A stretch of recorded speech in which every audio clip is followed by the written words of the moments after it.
How's it going, Mavs Digest family? It feels like 30 years since we went live. How y'all doing? How y'all doing? We got one more day. One more day till the playoffs. I have been dying of content, dying of the lack of content, trying to find things to make videos of, trying to just fill my days with just busy work with just random things as we wait for the playoffs. It's been a long week, but we here. How y'all doing, everybody? Talk to me, talk to me, talk to me. How's everybody feeling? David Harden said, I think a big question is, do Mavs have to take game one? If Kawhi Leonard isn't playing game one, yeah. Yeah, we definitely need to take game one.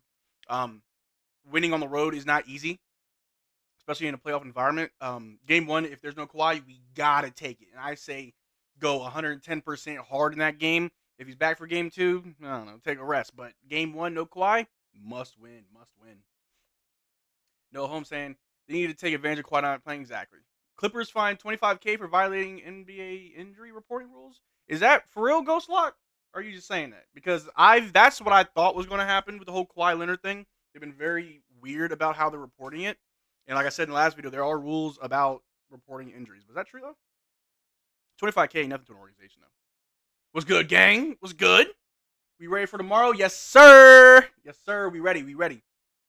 Go Clippers. Barnes. Disappointed. Hey, Marcel, what's good? Tillin, how you doing?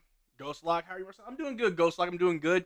Tired, not really feeling the best. A little bit under the weather. A little bit of stomach ache, but I'm good. I'm good. I'm straight. We here. Yeah, I'm doing good. But how y'all feel? How y'all feel about that matchup? And we're gonna go over a few things in this little live stream. I want this live stream to be like an open forum type deal, where if anybody has like a hot take, or if anybody wants me to discuss a topic regarding the game, or not just game one, but the entire first round against the Clippers, we can do that. I also want to real quick look over the Clippers roster, because I ain't gonna lie to you, I'm not too familiar with their entire lineup. Oh, I see here the Clippers were fined $25,000 for violating injury reporting rules. Yep, I told you it's. I even said that in the video yesterday about Kawhi Leonard, that there are rules on how you have to report this. And aha, the team failed to accurately disclose the availability status of Paul George, Norman Powell, and Russell Westbrook before his game against Houston. Okay, that's okay. They dropped this yesterday about a game about their last game of the season. That's stupid. So that's nothing about Kawhi. Nothing to do about Kawhi. It's kind of dumb. It is what it is. The team failed to accurately. Yeah, but we good though. Let's see here. Let's go and look at the Clippers roster. We're gonna take a gander. We're gonna look at this together and see what we're really worried about when it comes to the Clippers. I think a lot of people still think of Paul George, Russell Westbrook, and James Harden, even Kawhi Leonard to an extent of like in their prime. They're not though. They're not. But they're still good players. You don't want to underestimate them. So let's take a look at this roster real quick. Do we see like their lineup? What's their depth? Here we go. I don't really care about the entire roster. Here we go. So boom, check this out. I'll zoom in a little bit. Boop, boop, boop. So their starters: James Harden, Terrence Mann, Paul George, Kawhi Leonard, and Zubac. Kawhi Leonard is listed as out. A lot of people were saying that, oh, Marcel, you're listening to Skip Bayless. I don't know, man. Skip ain't always out. This can obviously change, but as far as ESPN goes, Kawhi Leonard is out. So their starting lineup, if this is true, will be James Harden, Terrence Mann, Paul George, PJ Tucker, and Ivica Zubac. Now, compared to the Dallas Mavericks, I'm not worried about this. Kyrie clears James Harden. Who's our shooting guard? Is Luka technically our shooting guard? Luka clears Terrence Mann. Small forward, who's that? Derrick Jones Jr. locking down Paul George. PJ Washington will clear PJ Tucker. We got the real PJ, and then of course Daniel Gafford over Zubac. So I think from this we have a better starting five. Now off bench they have Russell Westbrook, Norman Powell, Amir Coffey, Daniel Tice. I guess Kobe Brown if they have to go that deep. Not sure how their line's going to look, but off bench, I am a little bit worried. If we don't have a strong second unit, Russell Westbrook and Norman Powell can really pop off. Bones Highland is also a player that may just snap at any moment and just kill us. Same with Terrence Mann. But how y'all feeling about this? Like Mason Plumlee, I think someone commented on my video. They want me to look over Mason Plumlee's stats. We can look at him. Averaging 5 points, 5 rebounds, shooting 56% from the floor. Nothing really to write home about. Not really worried about a Mason Plumlee. Let's get Daniel Tice. Same deal. I ain't really worried about no Daniel Tice. Oh, I know he was from Germany. Let me see here. Ivica Zubac. I ain't really worried about no Ivica Zubac. I mean, just to be honest, just be for real. He is their big. I mean, he ain't no Daniel Gafford, Derrick Lively, but I'm not too worried. I'm not too worried at all. How y'all feel about this? How y'all feel about this? This ain't nothing I'm really worried about. Ain't nothing I'm really worried about. Let me get back to the screen. Here we go. What's talking about? Jamal saying if we get past Clippers, we can beat Pels or OKC easily. Yeah, I'm not too worried about the Pelicans. I mean, the Pelicans will give someone problems, but it ain't gonna be us, right? And then the Thunder, man, come on, we own the Thunder. I'm not worried about the Thunder at all. We can look at their lineup as well. What? Who are they? I ain't worried about them. Come on now, ain't worried about it. Ghost saying it's curious. It's curious if they will do it again. We'll see. 25K is nothing to an organization. However, it does make you look kind of shady, right? Tillin saying the winner of this series could get to finals versus the winner of the East. I believe it. I believe it. I think if the Mavericks can make it out from the first round against the Clippers, that'll give us enough momentum to really push us to the Western Conference Finals, maybe even to the finals. Denver does play the Lakers in the first round. I think most people think that the Nuggets are going to easily win that, no problem, light work. But for the Thunder though, they got to see who they playing. They're playing. Who's OKC playing? Let's take a look at the bracket. Let's look at the playoff picture. Let's look at the whole playoff picture because my brain's broke right now. Let's throw that up for the fam. So yeah, so Thunder and Pels. I think the Pelicans. I mean, without Zion, that's been kind of tough. Um, Thunder will most likely take that. Clippers, you ain't got nothing on Mavs. I ain't worried about that. Timberwolves and Suns. Very interesting because, excuse me, Timberwolves are obviously a very, very talented team. They've got good defense. They've got a pretty good squad. Karl-Anthony Towns is back. Not sure how well he's going to be because I doubt he's 100%. But the Suns do have Kevin Durant. Never want to count out KD. So that's going to be an interesting series to keep up with. And then for the Nuggets and Lakers, like I said, if the Lakers pull off an upset, that'll be crazy for us because I'm not worried about the Lakers, but Nuggets, most likely. Celtics and Heat. I mean, the East doesn't concern us too much when we get to the finals, but I mean, out of the Celtics and Heat, the Celtics should beat the Heat in the first round. The Cavs actually just beat the Magic today, not too long ago. They are up 1-0. I do believe the Cavaliers have enough experience to beat the Magic, even though they are a good young talented team. The Bucks, no Giannis for at least game one. The Pacers have every opportunity to steal the first round. Let's just see if they capitalize. And the Knicks, man, the fact that the Knicks are number 2 without Julius Randle, Jalen Brunson has been carrying that squad. I believe that the Knicks are going to beat the Sixers in the first round. And then as far as who makes it to the finals, most likely be Celtics. Wouldn't be surprised if somehow the Bucks just pull out a Hail Mary and sneak in there too, but I think it'll be the Celtics. And how well do we match up against the Celtics? Well, they're the Celtics. They are the Celtics. They play a very different brand of basketball than us. They play 5 out. They have shooters. They have a starting 5 lineup of everyone who can arguably make the All-Star game. It's going to be tough. It's going to be tough, but I'm all here for it. If we somehow make the finals against the Celtics, man, it'd be crazy. Crazy. Let's see what chat's talking about. Mavs sweep Clippers. Mavs beat Denver. Vroom, you're absolutely right. No home state. Imagine we somehow face the Suns. We own them. We own them. Mavs is beating Denver by double digits. You already know. Vroom in the chat talking with his chest. I love to see it. Love to see it. Ronnie saying, according to reports, Kawhi unlikely to play a game. Well, which I still hope the Mavs still going to plan for Kawhi just in case. Yeah, I think that's a smart thing to do. And I don't think Jason Kidd's that dumb, right? Of all of the reports that I've seen, everything that I've been keeping up with, my inclination is that Kawhi is not playing game one. You got to think about it this way, right? He has swelling of the knee, has knee inflammation. Throw some ice on it, right? Take some medicine, a few weeks, it should go down. Kawhi Leonard did not play basketball at all for the entire month of April. Did not play at all. How long does it take for inflammation to go down to where you can resume normal basketball, practices and operation stuff, right? And there's actually a report right before we went live that I wanted to show you guys that further show that. Shout out to the homie Grant Afseth. That's the guy who I go to for all of my basketball news. Man is plugged in like a outlet, bro. Let me see.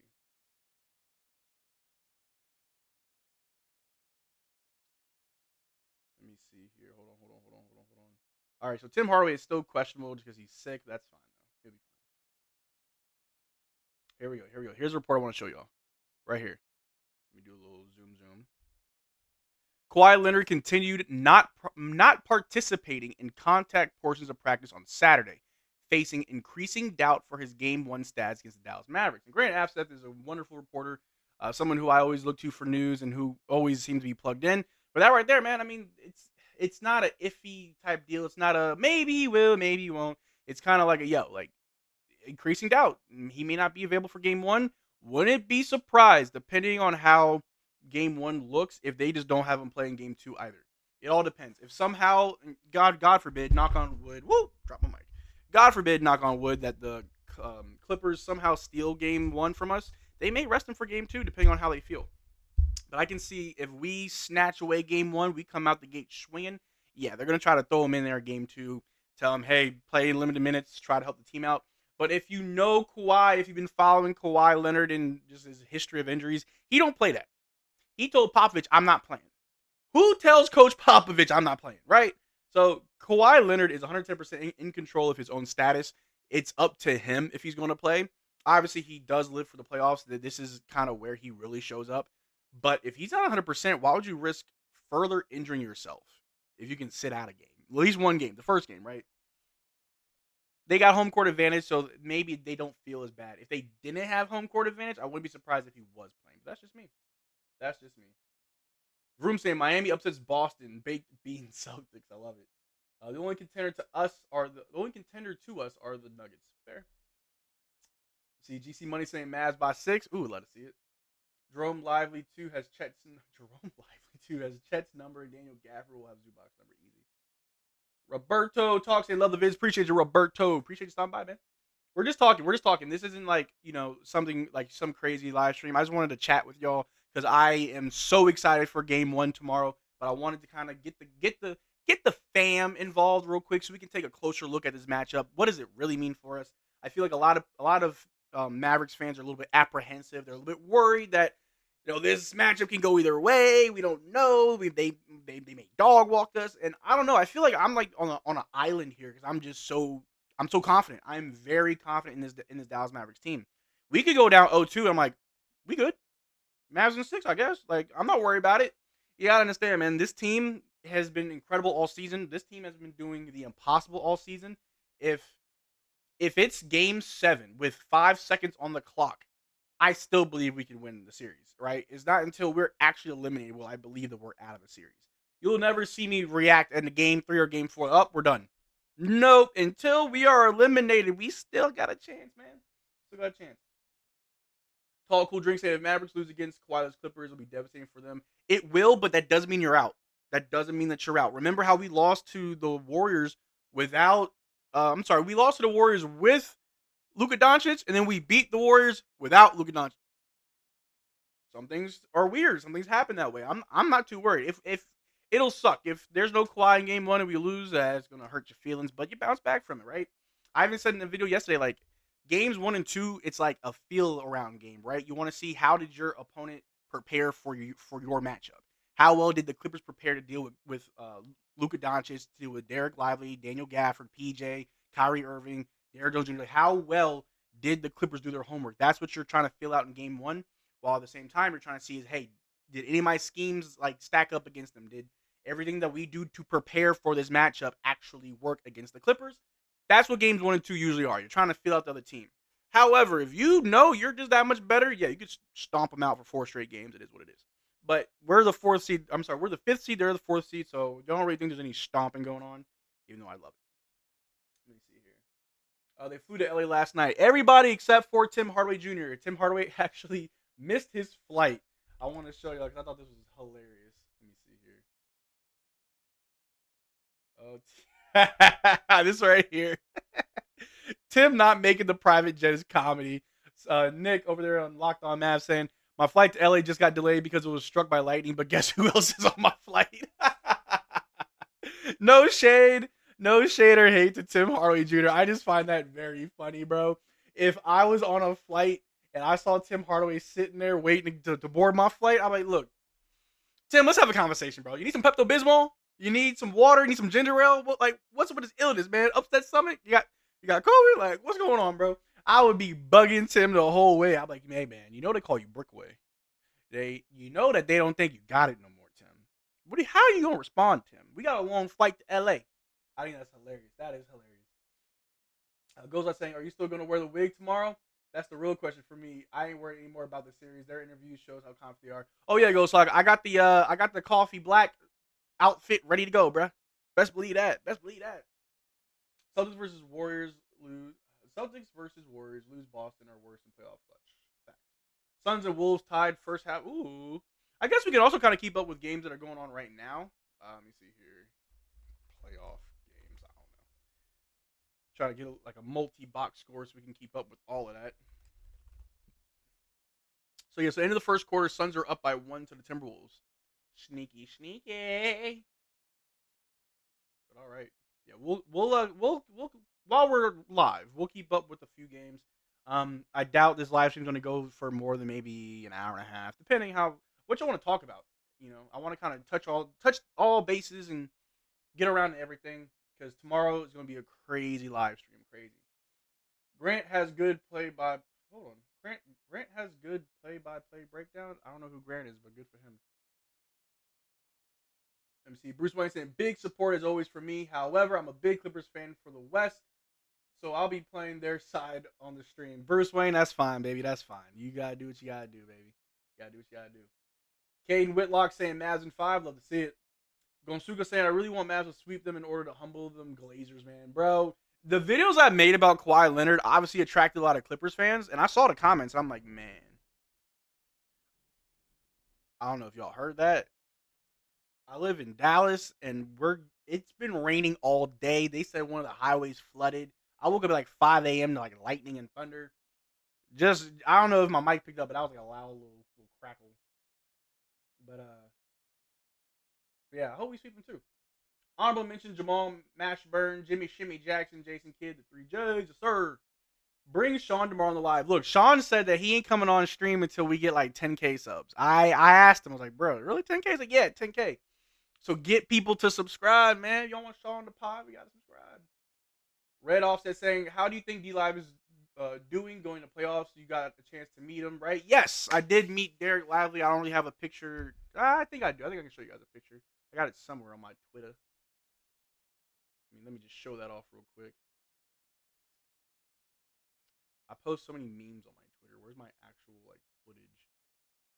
I'm such a clown. All right, here we go. Maybe I didn't post it. How did I not post? Oh, here it is. Here we go. So yes, this is me and Mr. Dereck Lively. Oop. Over on my Twitters. I got a signed basketball from him. I keep it right on my dresser. But yeah, dude's tall. All right, I'm 6'2", bruh. And I know it may not look like he's that much taller than me, but obviously he's slouching over. But standing right next to that man, I sent this to my dad. He's like, bro, is that your little, you look like you're his little brother. I'm like, yeah, I look like that's my big brother. I'm just so proud of him. Except, he's light skinned. I'm brown skinned. He's got hair than I don't. But anyway, yeah, no. He's a really cool dude. Great guy. I could tell, I didn't really get a chance to chop it up with him, obviously, but I could tell that he was just a generally nice person. Generally nice person. He's at the jeweler section of a mall with a DJ playing loud music. A bunch of people line out the door. People coming up to take pictures with him. He's signing autographs. I got a signed picture of him in the back. I couldn't do it. I ain't gonna lie to you. I know as an NBA player, those are the obligations you have to fulfill. I couldn't do it. I'd be overwhelmed. I'd be tired. I'm like, I gotta go. But shout out to him for doing that. And I know he's done a lot more stuff in the community, meet and greets. But I think Dereck Lively's gonna be fine. I think Dereck Lively is gonna have a role that he will flourish in. I am actually more confident in him coming off the bench than starting. I think Dereck Lively's gonna pop off. I think Dereck Lively's gonna feast off the bench. Their second unit better be ready because Dereck Lively's gonna be feasting. I think we're gonna have Kyrie throwing lobs all day, Luka throwing lobs all day, block party. You know what I'm saying? It's gonna be awesome. It's gonna be awesome. Sorry if I'm missing y'all comments. I'm trying to get to everybody. How can Mavs get swept with his team but push the Clippers to 7 games of the worst team? Kevin, you're absolutely right. People who think that this team is going to lose, We took the Clippers to Game 7, what, twice, right? I think both times we saw the Clippers in Game 7. Correct me if I'm wrong. I ain't got it pulled up right now. But if we took the Clippers to 7 games with the weaker lineup, the last time we saw the Clippers, Tim Hardaway Jr. was our second leading scorer. Tim Hardaway Jr. is like our fourth or fifth leading scorer right now. So like that tells you how far we've come as a team. And yeah, they may have gotten James Harden, Russell Westbrook. Okay, cool. None of y'all in your prime. None of y'all are really like at your peak right now. Come on, like we are a completely different team. A completely different team. Hooked on Chronic saying, funny how national media still thinks THJ is our third place. Yes, everywhere you look. Hold on, there is a weird, sketchy like I gotta find this because I hate it. There's a weird like image that I've seen. I wish I saved it, but I kept seeing like people. Oh, these are how the 10 players in the Mavericks and the Clippers stack, and they got Tim Hardaway pretty high up. I'm like, what? It's weird how they still think that Tim Hardaway is our third best player while coming off the bench. Like what? And this is no disrespect to Tim Hardaway, but like that's not it though. Like no. All right, I don't think I can find it, but oh, here it is. Here it is. Here it is. Here we go. Here we go. Here is the monstrosity that I see on Twitter. Right, Mavericks versus Clippers player rankings. Luka number 1, Kawhi number 2, Kyrie number 3. Okay, this I'm not too upset about. I would probably put Kyrie up 1, but that's fine. Then you got Paul George, James Harden, Powell, and then Tim Hardaway is our third best player. What? Over PJ? Hold on. Tim Hardaway over Derrick Jones Jr.? Hold on. Tim Hardaway over, I don't know, Josh Green?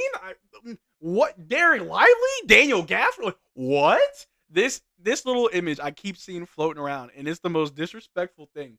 And if you're ever on Twitter during a game, they constantly put Tim Hardaway Jr.'s face on like the images of us playing. It's like, he's not that good anymore, bro. It's wild because then also you'll notice whenever like the media talks about the Dallas Mavericks, like, oh yeah, you know, Kyrie and Luka and Tim Hardaway Jr. Stop mentioning Tim. Like he had a great start to the season, but he's not that good right now. Like, he's hot and he's cold right now. He's cold, obviously, but like it's you can tell who watches Mavericks games and who doesn't. It's crazy. Let me see. Mavs before, yes sir. Westbrook triple dub average for a series off the bench. Doubt it, Bruce. I doubt it. Westbrook usually isn't good in the playoffs, but we'll see. We'll see. Players sometimes surprise people. You know, we can't always assume, but Westbrook is not the same. Westbrook was pretty good just last year in playoffs. Yeah, that was last year. This year. The fall off happens eventually, Bruce. Westbrook is a different breed. Sometimes, yes, sometimes. Caden saying, how are the Mavs going to stop the Clippers? They're stacked. Not really. We just looked at their lineup, Caden. I actually think that we have a much better, with Kawhi or without Kawhi, our starting 5, in my opinion, is better than their starting 5. That's just me. Tillman said, you're getting the subs now. When I woke up, you had 6.8K subs. Now you're 6.87K subs. Come on, everybody. Share it.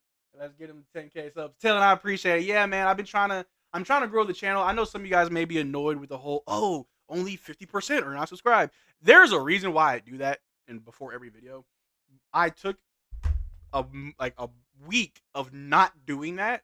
And I think in that week, I only gained maybe 20 subs.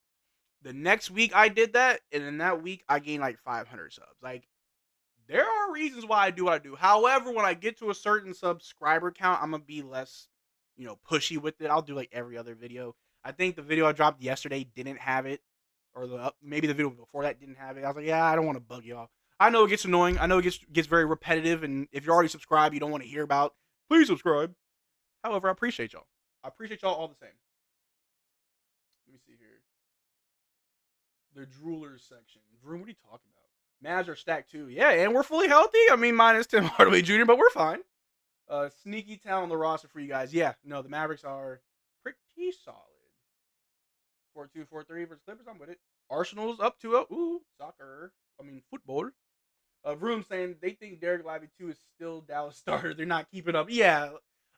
Man, look, that's how you can tell nobody is watching us. No one watches the Mavericks except for Mavericks fans. That's just how it goes. That's how it goes. They really aren't watching Mavs. They're not, bro. They're not. Here, look, I'll show you something else too. I want to see if I can show you this without getting caught. If I get demonetized, I don't care. This is just kind of like a hangout stream. I'll play clips and stuff. So this was the clip of so I'm gonna play all this clip. This was from Undisputed. It's Skip Bayless along with Keyshawn Johnson and Paul Pierce talking about the Clippers versus Mavs matchup. Give me a minute. I gotta set it up in a way so I don't get this taken down and I don't want no copyright strike. So I gotta throw it up like this, and then I gotta crop it in a weird way. I gotta make it edited weirdly. But I'm also have the audio come through so y'all can kind of see this.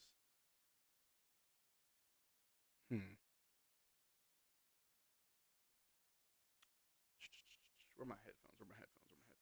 I got new studio headphones. These are crazy good. But yeah, I'm gonna play this clip for y'all.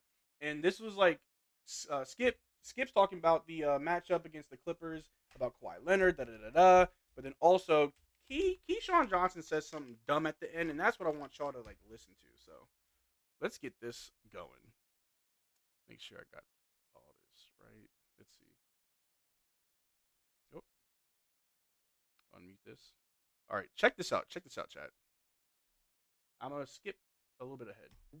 Where they won 12 out of 13. Right. And if I look at the numbers they put up over those 13 games, look what Luka did over those 13 games. 32, 11, and 10.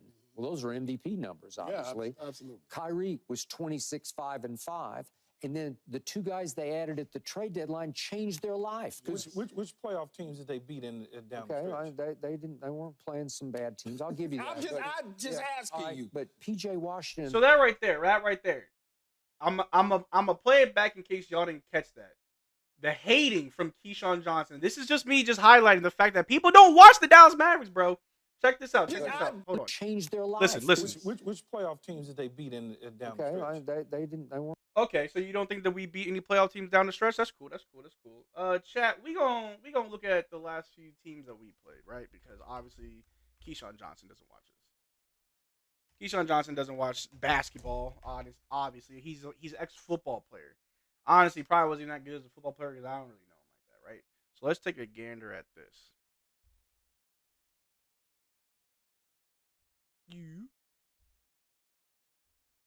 All right. Playoff teams that we played down the stretch. We played the Thunder, but it was kind of a garbage game. We played the Heat. They're a playoff team. We played the Warriors. They're a playoff team. We played the Hawks. They're a playoff team. We played the Warriors. We played the Kings twice. At the time, they were in the playoffs. We knocked them out. Who else? We played the Nuggets and beat them. We played the Thunder. We lost. But then we played the Warriors. We beat them. I mean, what? Yeah, they may be lower seeded teams, but we were playing playoff teams down the stretch. So I don't know who are they playing? He acted like we were only playing the San Antonio Spurs and the Detroit Pistons for the remainder of the season. That's crazy. Man. Goes like saying your reaction with the BS MVP votes, bro. It makes no sense. Y'all. I understand, and I want to make this very clear. I understand if you vote for Nikola Jokic. I understand he's the MVP caliber player. He's a phenomenal player, probably one of the league's best players. It makes sense. I get it, but it's the reason why you're voting for Nikola Jokic. You're voting for him because you feel like you should have voted for him last year. That's messed up. Because what if next year someone has a much better season than Luka, but you feel bad because you didn't vote for Luka? Now that's disingenuous to the players and to the league, bro. And I've wrapped my brain around this with my friends and family over the MVP. How do you fix this? Do you give, ex-MVP players a vote and just let older MVPs that are retired vote on the award? Do you have, the players, the fans, coaches? The reason why you have the media votes because they're supposed to be the least bit biased, but they're biased as well because they don't watch all the games. It's ridiculous. It's just ridiculous. There are a lot of great players in the NBA right now, a lot of them who can make a case for MVP, or at least that they had an MVP caliber season. I get it. I totally do. Jalen Brunson, at first, I'm like, how is he in that conversation for MVP? But because he took the Knicks to the second seed without Julius Randle down the stretch of the season, I get it. I get why you think Jalen Brunson should be in that conversation. But there are tiers in this league. You got the top cream of the crop. That's where Luka Doncic is. Luka is up in that upper echelon. Below that's everybody else, man. Luka's here, Shea, all them other people, Tatum, they're all down here. So that's just how I feel. That's 2020, 2021 playoff series. Okay. Let me see here. Seems like many fans are overly confident. Tall, cool drink. I feel like, let me see. I'm cautiously confident. Playoffs is different ammo. You're absolutely right. And I mentioned before how we have a good bit of players who have never seen the playoffs. Dereck Lively, he's a rookie. First time. Daniel Gafford, PJ Washington, first time. I think this is Dante Exum's first time in the playoffs, but he played overseas where it's a completely different animal altogether. He's already spoke on that. So like, I get why you want to be cautiously confident. But what we've seen from this Dallas Mavericks team from the start of the season till now, they've shown us time and time again that they're on a whole nother level. I'm not going to be this cautious fan. I'm going in with my chest puffed out, right? I'm talking my biggest smack. I'm going in saying, yeah, Mavs in 3 because you don't need a game 4. We already won that one, right? I am going to be, if you want to call me overly confident, that's totally fine. As a fan of the Mavericks, my team with Luka Doncic and Kyrie Irving, I have no reason not to be confident. No reason. It ain't like it was 2 years ago. Then you want to be cautiously confident. But now it's like, man, we just look too good. We look too good not to just talk your talk, bro. Come on. Shojo saying, I honestly have no clue why Luka ain't MVP right now. I don't get it. Room saying Shaq nor Keyshawn gave props to Kyrie for the game winner over the 2-time MVP center Joker. Kyrie is the best player on the floor at any given moment. Your favorite player's favorite player. That's facts. That's facts. A lot of things that Kyrie does will always go unnoticed. That people will just, treat it like it's not that big of a deal. They'll downplay a lot of what Kyrie does for whatever reason, but fans know. Mavericks fans know the truth about Kyrie. Progressive Overlord saying, I think Exum did play for his heart in playoffs. I think so too. Because I remember I saw a clip. Let me see. Of like, was this a playoffs? I'm not sure if this was like a playoff game. Oop, playing some audio. Here, I'll throw this one up. I'm not sure if this is a playoff game. We'll see. I want to show y'all this though. Let me scooch it down. There's James Harden, and that's Dante Exum on him. Let me grab my headset. Good possession for Houston. Get a score here. Still a foul to give by Utah. Look at that defense. Shot clock at 4 seconds. Down to 3. And you're not with him. Harden steps back, fires. That's the game. All right, I didn't know that James Harden made that shot. That's not a good example. It's not a good example, folks. I'm going to find a better one because there are footages of Dante Exum locking down James Harden. Hold on, I got to find some. There's like a highlight. That was a bad one. I thought that was what I saw earlier of like James Harden getting locked up by Dante Exum. Hold on. Let me see. All right, here we go. So this was, all right, so Dante Exum has been in the playoffs. Let me see. Here we go. This is much better. For our boy Dante. Any audio? Okay, there's like no audio. Look at that defense, man! Dante's everywhere. Eventually he fell, but he all right. Look at them clamps, bro. He's on them. Can't get nowhere. Look at that. That's our guy. X Factor, Dante's Inferno, picking up their best player. Hold on. Time out. Dante Exum is guarding their best player. Now, this was a few years back.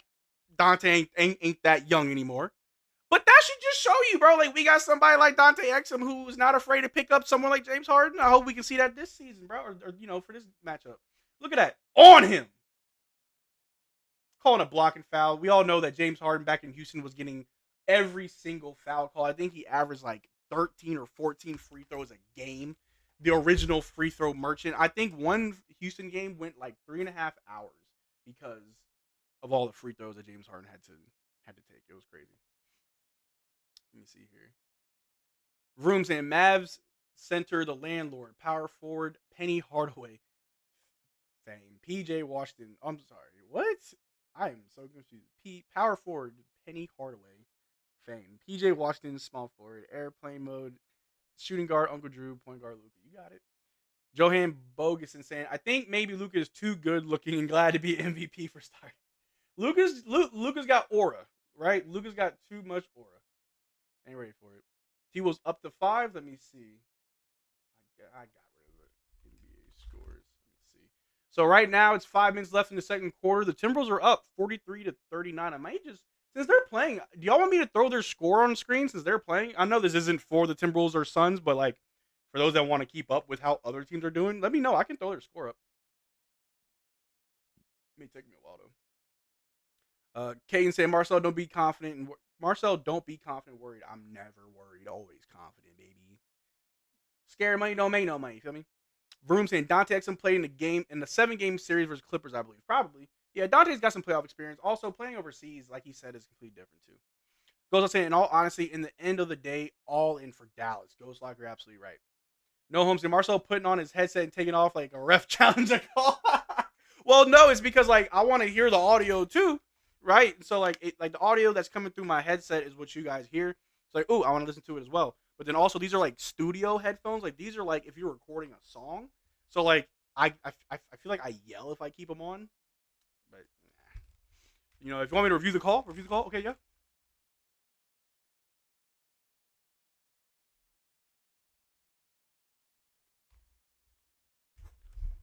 After a final review, the foul on James Harden stands. 3 shots for the Dallas Mavericks. You already know. Go ahead and put it up. All right, cool. It ain't going to be like the live score. I'm going to just go to like ESPN or somewhere and just grab it.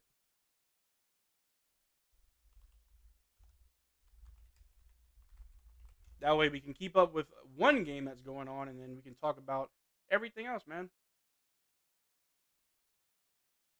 What is my computer doing? Get your life together. Bing bong. Here we go.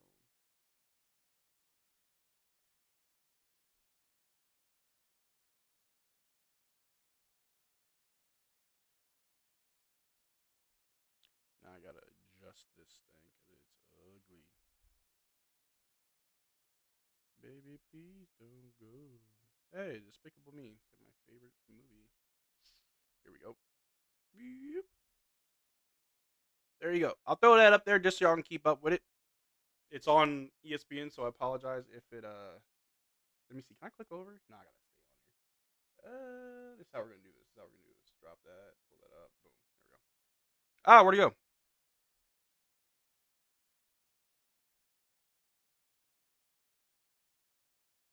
That was weird. Let me try that again.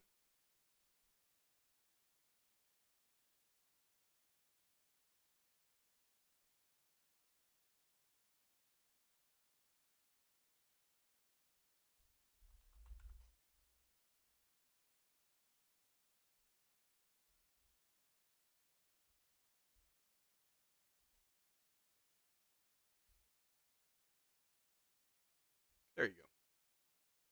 There you go, you heathens. So you can watch all of that. And then I need to pull up the chat over yonder. There we go. We're back.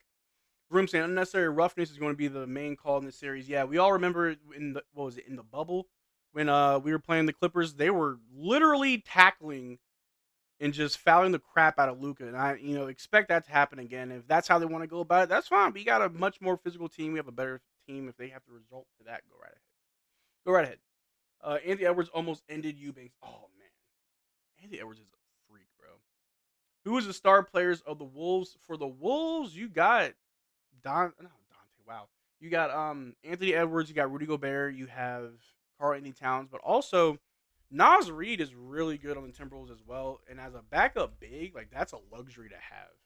He's really good. But let me go over their roster and I'll let you know. Hold on. Right now the Timberwolves are spanking them. That's what I say, man. It's not about how you start, it's about how you finish. Roster. Excuse me. Yeah, so for the Timberwolves, you got Mike Conley, Anthony Edwards, Jaden McDaniels, Karl-Anthony Towns, and Rudy Gobert as your starting 5. Then off the bench, you got Monte Morris, Nikhil Alexander-Walker, Kyle Anderson, Naz Reid, Jordan McLaughlin, and a bunch of other people. TJ Warren, Leonard Miller. I don't know. I think we match up pretty well. I think if they had to see the Mavericks, they would have to just rely on their starters. That's what I believe. Noah Holmes, my brother is a T-Wolves fan, and he asked me to watch the game with him. It's a nice brother. You're a very good brother. Who remembers Brad Davis? Why does that name sound familiar? People be saying Ant is better than Luka. Far from. I love Anthony Edwards. I really do. I think he's going to be a phenomenal player in this league. I think he's got a long and just successful career ahead of him. I do think that he's one of the better younger players in the league. I really do. But that's where it stops right there. He's not better than Luka. He's nowhere near Luka's level, right? Which what a lot of people don't take into consideration is that a lot of these players that they want to put on Luka's level, cool, they're good players. Have any of them had to deal with the type of seasons that Luka has to deal with? No. So stop. A lot of these players have the luxury of not having to be the best player, right? Anthony Edwards, yeah, you are probably your team's best player, but you also play with Rudy Gobert and Karl Anthony Towns. So,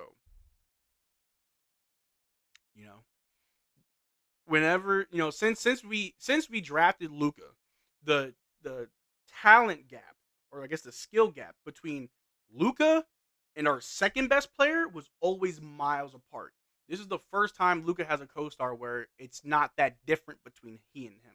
Even when we had Kristaps Porzingis, I was always like, Luka's a lot better than this guy. I don't know if Kristaps really is interested in playing basketball, right? Like you saw him in New York, he was phenomenal. We saw flashes of him in Dallas, he was phenomenal. But like, I don't need flashes from my stars. I need consistency, right? Tim Hardaway can show me flashes. PJ can show me flashes. Dante Exum can show me flashes. I need consistency, and I need like the truth behind my star players. That's how I feel. Hey, did you find a better stream site? I'm using the same stream site every time. But yeah, man, that's how I'm feeling. But honestly, man, we're gonna be doing fine. The Mavericks are looking good. We got an amazing 5-man lineup. We have an amazing bench with an amazing coach. There's an amazing squad. So we are. That's what we do. Man, sun's down by 10. Yep. And it's almost end of the second quarter.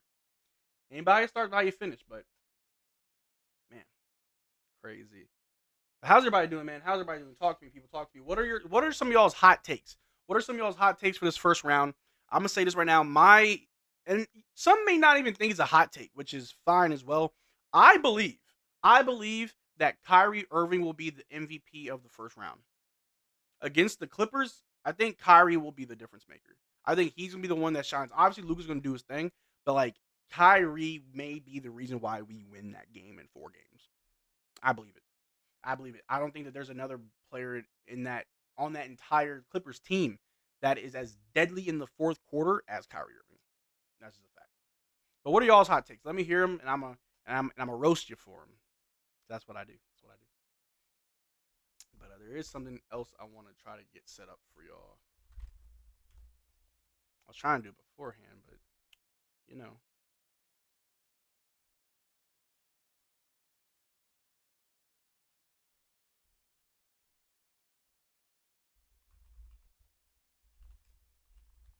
Ooh.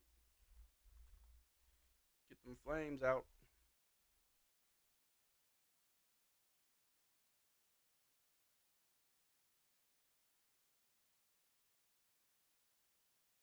Oh man, it's gonna take me a minute to do this.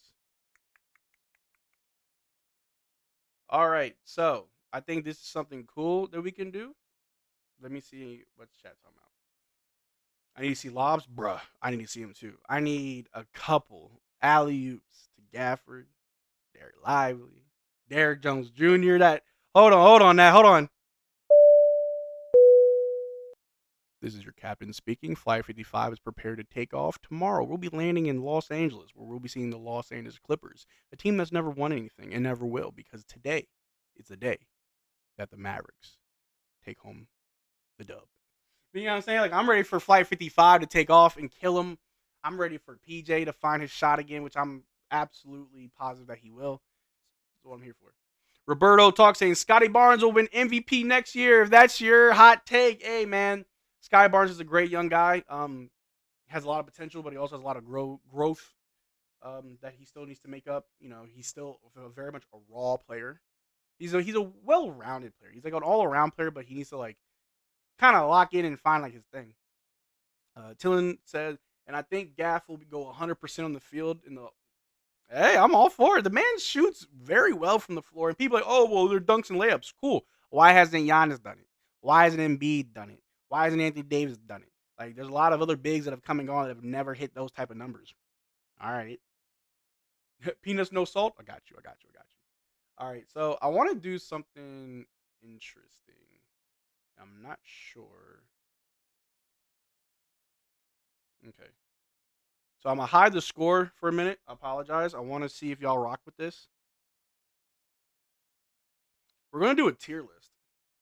Let's do a tier list of the here, let me make sure this is like zoomed in so y'all can like see it proper. We're going to do a tier list of this matchup of like each player and see like, yo, where do we put so and so? Where do we put this player? What's up with all these stupid ads, bro? Go away.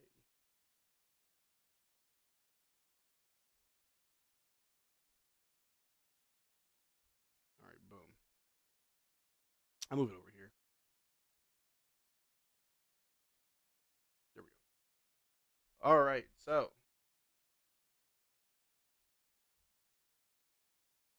let me just pull up the Clippers. We're gonna go over the Clippers roster first, and I want y'all to tell me which tier would you put these players. I think this would be something fun to do. Everybody loves a tier list, right? All right, we're gonna start with our starting five.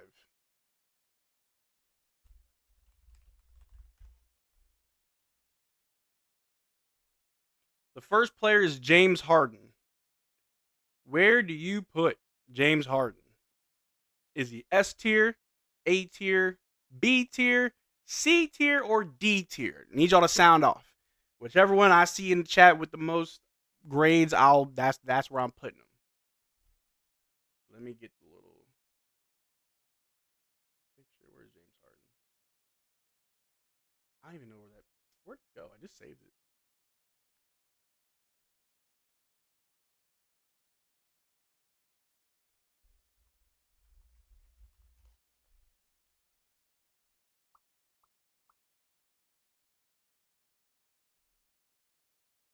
All these images is so annoying.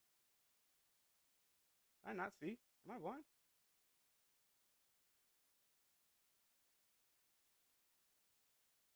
I just saved this.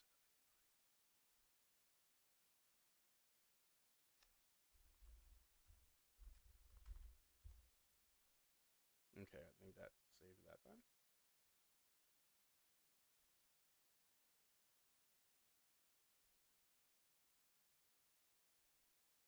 Oh, James. There we go. Boop.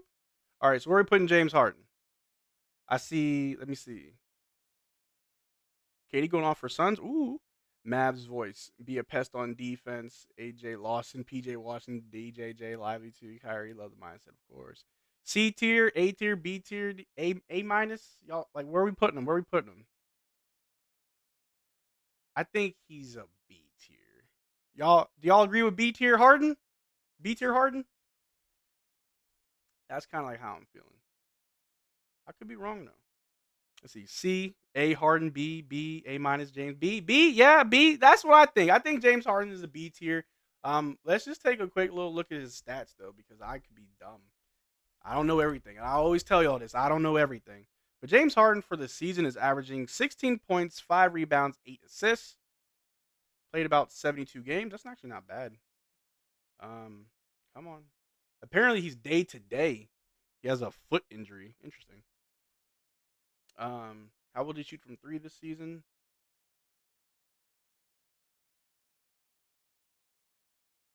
Where is it? Oh, he shot about 38% from. No, he shot 38. Oh wow, he shot 38% from 3 on 6 attempts. That's actually not bad. It's actually pretty good. But we'll see though. B tier, I think B tier is appropriate. Yeah. A minus for playoffs. Yeah, B tier. We'll keep him B tier. All right. The next player. The next player is going to be Terrence Mann. While I get his picture set up, where do you think Terrence Mann falls on the list, on the tier list? Where do you think Mr. Mann goes?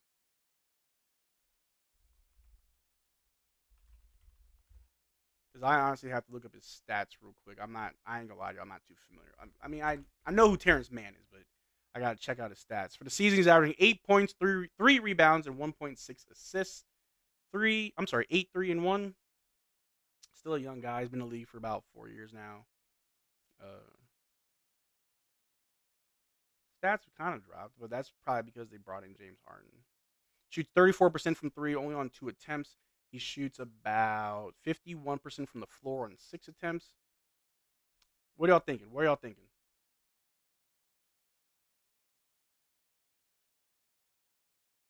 Let me see. Terrence Mann B. I see a C from Tillin. What y'all think? If James Harden's a B, I may have to put Terrence Mann at a C. That's what I'm thinking. C? Yeah. D-Star says C. Tillin says C. Ghostlock C. Yeah. I think that's fair. I think Terrence Mann also is a really good defender, too. He's like our version of PJ, but not as good. You feel me? I still think PJ's a great player. I will defend PJ Washington with like my dying breath. I'm not gonna lie to y'all. But all right, that's Terrence Mann. All right. Let's see who else on the roster. Paul George. Where do you guys put Paul George? I don't really need to look up his stats. I'm kind of familiar with the man, PG-13. But where do you guys put him on this tier list? Is he S tier, A tier, B tier? I would like for this little ad thing to like go away. Oh, I can just scroll up. Hold on.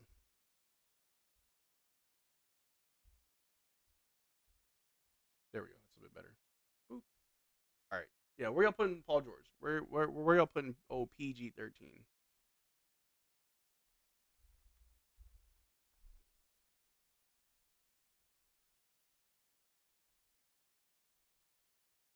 See what chat Tom at. Hold on, let me get rid of some of these tabs. I got way too many tabs open.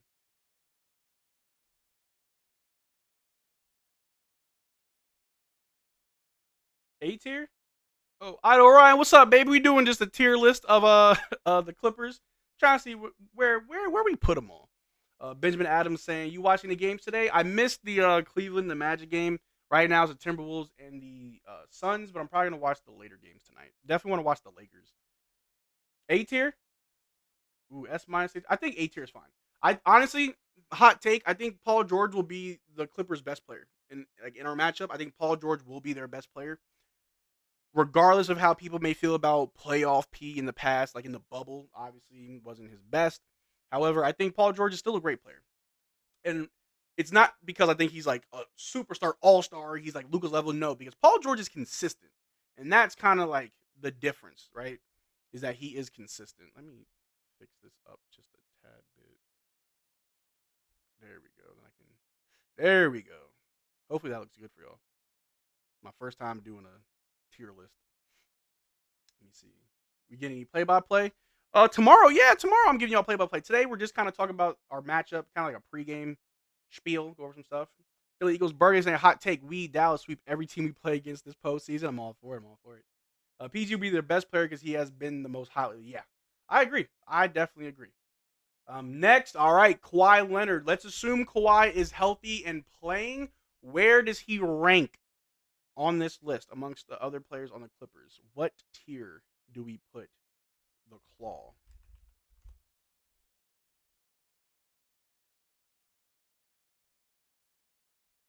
The Claw.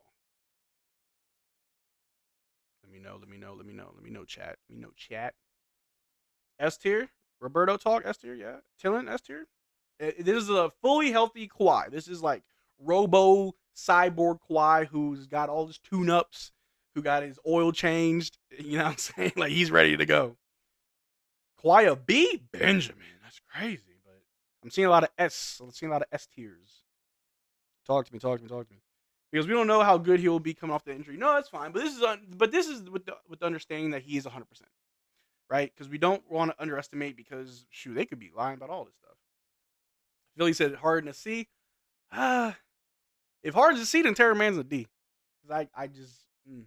But I'm seeing a lot of S's, so we're going to put a healthy Kawhi with all his tune-ups and oil changes, and he changes tires, an S tier.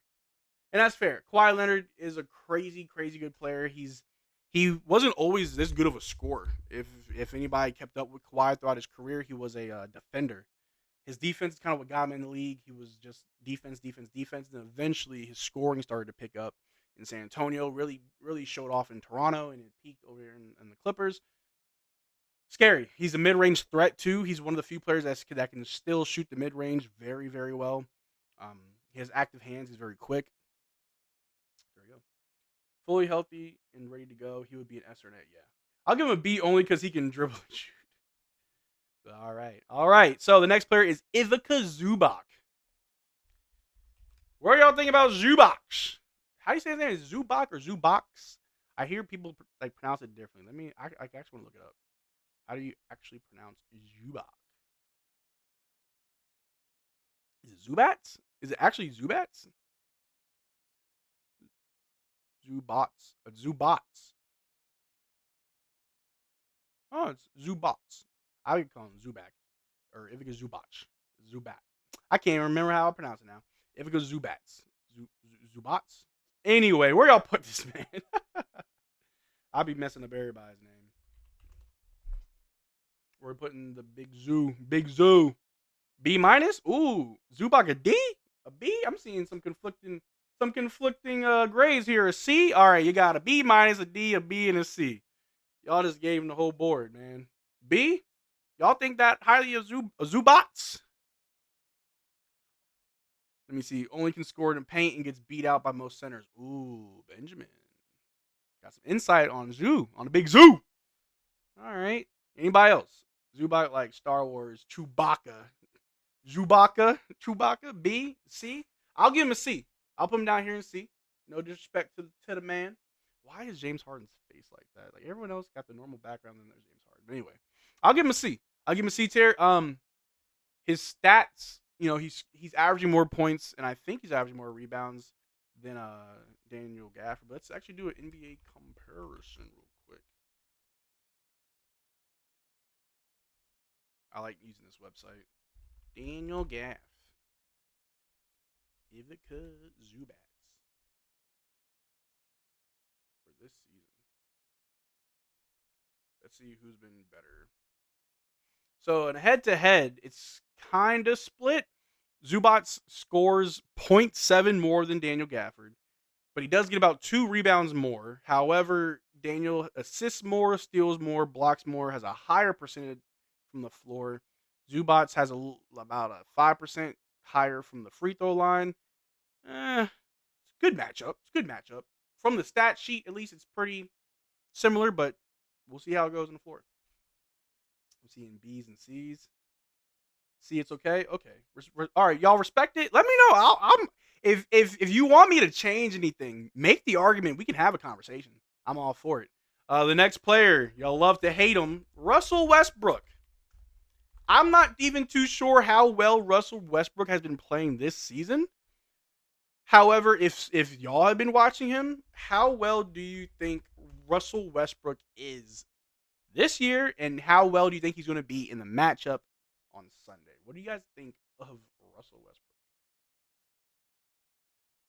Zubac only has that high average because they don't really have a backup center. That's fair. They do have like Daniel Tice and Mason Plumlee, who are averaging like 3 points apiece, right? So that makes sense. That makes a lot of sense. And I think he also averages like more minutes than Gafford because Gafford splits his minutes with with Dereck Lively. So it makes sense. B plus. Russ a B, not gonna lie. Ooh, y'all got a lot of respect for Russ.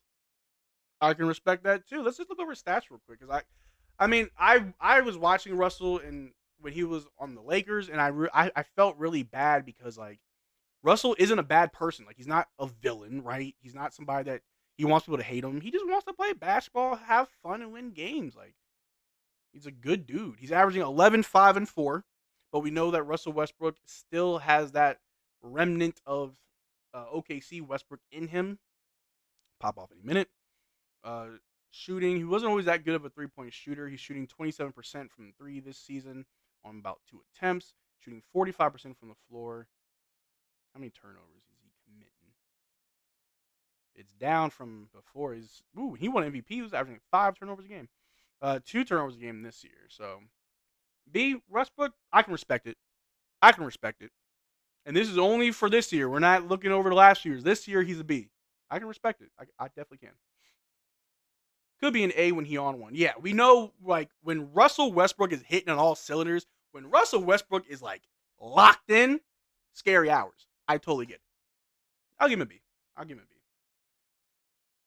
He can kind of shoot now. I'm all for it, bro. I'm all for it. We got to be honest with ourselves, you know what I'm saying? Because if we were doing this as just fans, everybody's a D. You're all trash, right? But we got to be honest with ourselves, man. These are our opponents. Next up is Norman Powell, and I may have a hot take about Mr. Powell.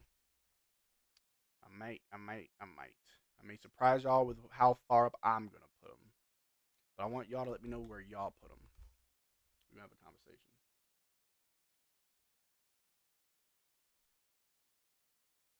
I'm going to tee up the next one, too. Amir Coffee.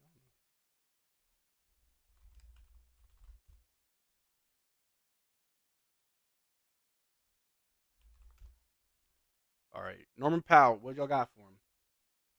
Harden should be an A, but he cold. Yeah, he's a little inconsistent, right? He's up and down. He's hot. He's cold. And Katy Perry style. Did you hear the Drake diss track? Like Drake's diss track to Kendrick? Yeah. It was good. I'm ready for Kendrick to respond, though. But yeah, what do y'all think about Norman Powell? Oh, Ghostlock said you got to put Zubac at the B spot? What's your argument, Ghostlock? Why would you argue Zubac in the B slot? I put Norman Powell at the B slot. I know who Norman Powell is. I know what he's capable of. He used to play for the Toronto Raptors. Dude was a huge spark plug. Showed up big time in big minutes. Playoff Powell, Storm and Norman. I don't know about this man. Tillin said I need the numbers. I got you. For those that may not know about old Storm and Norman, he is coming off the bench for the Clippers. And while off the bench, he is averaging 13 points, 2 rebounds, 1 assist. He's just a scorer. Doesn't really do too much but score. And with that, he's shooting 43% from 3 on 5 attempts, while shooting 48% from the floor on about 10 attempts. Shooting 83% from the free throw line, averages almost 1 turnover a game. Last year, he was 4th for 6th man of the year. Norman Powell, Storm and Norman. Zubac is not a B. I think he's C. I think that's where he goes. B against the Mavs, B. Yeah, that's what I'm thinking. Powell's a C, though? All right, Benjamin, why do you think Powell's a C? I think he's a B. That's where I think he is. He dropped into the track using AI voices features. Oh, yeah, I saw that. I didn't listen to it, but I heard that. He had Tupac or someone else's voice in it. I'm like, it's kind of lame. I don't want AI to be involved in hip-hop because then it's like, I can make an AI song. I can make an AI song right now. It's not impressive. B, because I know he can play. Get Russ or Harden out of there. Just my thought. B tier for Norman Powell, yeah. I mean, if anybody said Russell for C tier, I'll be like, I can see it. However, I know Russell's potential. Like I said, when Russell is locked and loaded, I know what he's capable of. James Harden, though, is a B tier for sure. Westbrook B. Maybe even on a good year, he could be an A. Yeah, Norman Powell, yeah. Norman Powell, he's going to be scary against us. And if he's coming off the bench against our bench, he could be what hurts us. We as Mavericks fans, we know all too well about how the other team will have a random player just popping off on us, right? It happens. All right, the next player is Amir Coffee. Are y'all familiar with Amir Coffee? Because I'm not. Let me look up Amir Coffee stats. He's another player off their bench. He's averaging 6 points, 2 rebounds, and 1 assist off the bench. He's a 6'7". He plays a 2 and 3 spot. Only been in the league for about 4 years. Shooting 38% from 3, only on 2 attempts. He shoots about 47% from the floor on 5 attempts, while shooting 85% from the free throw line, but that's like 1 free throw a game. So he doesn't really get to the line that often. Man, what do y'all think about Amir Coffee? I'm not too sure about his defense. I guess I could look at his advanced defensive stats if we really care. Yeah, he has a negative defensive box plus minus, so that's not good. His defensive win share is a 1. Not even the highest in his career, so not the best. Let me see here. Otto Ryan said he wrote the lyrics, used the voices, but I hear you. Yeah, it's gimmicky. Let me see. He is not on the same level as Russ or Harden. I'm not saying Norman Powell is on the same level. I'm just saying how he will perform against us. I think he'll be B tier. That's what I'm saying. What's good, MD? What's good, TGK in the chat? We got the celebrities popping out, man. We doing a little pre-playoff conversation. We're doing a tier list currently. We were talking about the matchup earlier. Now we're gonna break down the Clippers in a little tier list. You feel me? But what y'all think about Amir Coffey? I see D's. Coach Kid A minus. Coffee C plus C D. C D. If we put him in D, that means he's like their worst player. However, he is like maybe third off the bench. I'm gonna give him a C. And I don't really know Amir Coffey that well. I don't really watch the Clippers like that. I'm not too familiar with this man's game. He's about 26 and he looks older than me. That's kind of, is he 26? Homie, you're 26? Can we zoom in real quick? Hold on. Dog, you're 26. Where'd it go? Oh my God, what'd I do to my screen? Oh, there we go. Like, bro, you're 26 looking like that. I'm bald and I look young. My man look like JaVale McGee's grandfather. Amir Coffey looks like he's been smoking cigarettes since the womb as a zygote asking for a square. Hold on. Can I zoom in again? This man, Amir Coffey, look like he owed everybody on the Dallas cheerleading team child support. This man, Amir Coffey, looked like Father Time. This man, Amir Coffey, looked like Methuselah. Good Lord, brother. This league has not been kind to you. Is your eyebrows gone? Are your eyebrows gray? Bruh. Please don't let us get cooked by somebody who looked like JaVale McGee's grandfather. Let's not do that. But let me stop being disrespectful. These are millionaires. I'm not. Anyway, I'm trying to. Why is my. That's weird, but all right. Anyway, back to the tier list. I'm crazy. Coffee looking like Big Gafford, older cuz. Red Fox, great Chris. Yo, he look like Red Fox, bro. Gen Z is aging a lot faster than people think. I heard about that, bro. And like, I think if I had my hair still, I would look younger. Me being bald with a beard, I look like a father. I get it. All right, next is PJ Tucker. Let's remember now, PJ Tucker about 40 years old. This ain't, you know what I'm saying? This ain't old PJ. This is old PJ. It ain't old PJ. You feel me? I gotta look up his numbers. I know he ain't doing much on the. I don't even know if he's gonna see the court at all. Man, PJ about 38 years old. Good Lord. I used to love PJ Tucker. Loved him. But he's averaging. Never mind. He's averaging 1.2 rebounds. I know exactly where to put you, Mr. Tucker. D rank. I'm not worried about no PJ. If they go small, they want to put him on a 5. I ain't worried about no PJ. I'm not. Didn't he go on like a stretch of like 10 games without scoring a single point? In all respect to PJ, I got mad respect for PJ Tucker. I'm telling you right now. PJ of the past, loved him. Loved him in Milwaukee. I loved him. Where else did he play? Before I sound stupid. He was in Miami. I loved him in Miami. I kind of liked him in Philly. In Houston, he was huge. He played for Toronto, for a few years. He was in Phoenix, but you know what I'm saying? But like now though, PJ Tucker, you D tier, bro. D tier. Yeah, PJ now. PJ Tucker B minus maybe like 4 or 5 years ago. But now, D tier. Yeah. Goes to say, I don't drink coffee. Well, Amir Coffey look like he be drinking some cognac every morning. The man's aged pretty rough. Pretty rough. But y'all give me a second. I'm out of drink, and I'm about to grab me another drink.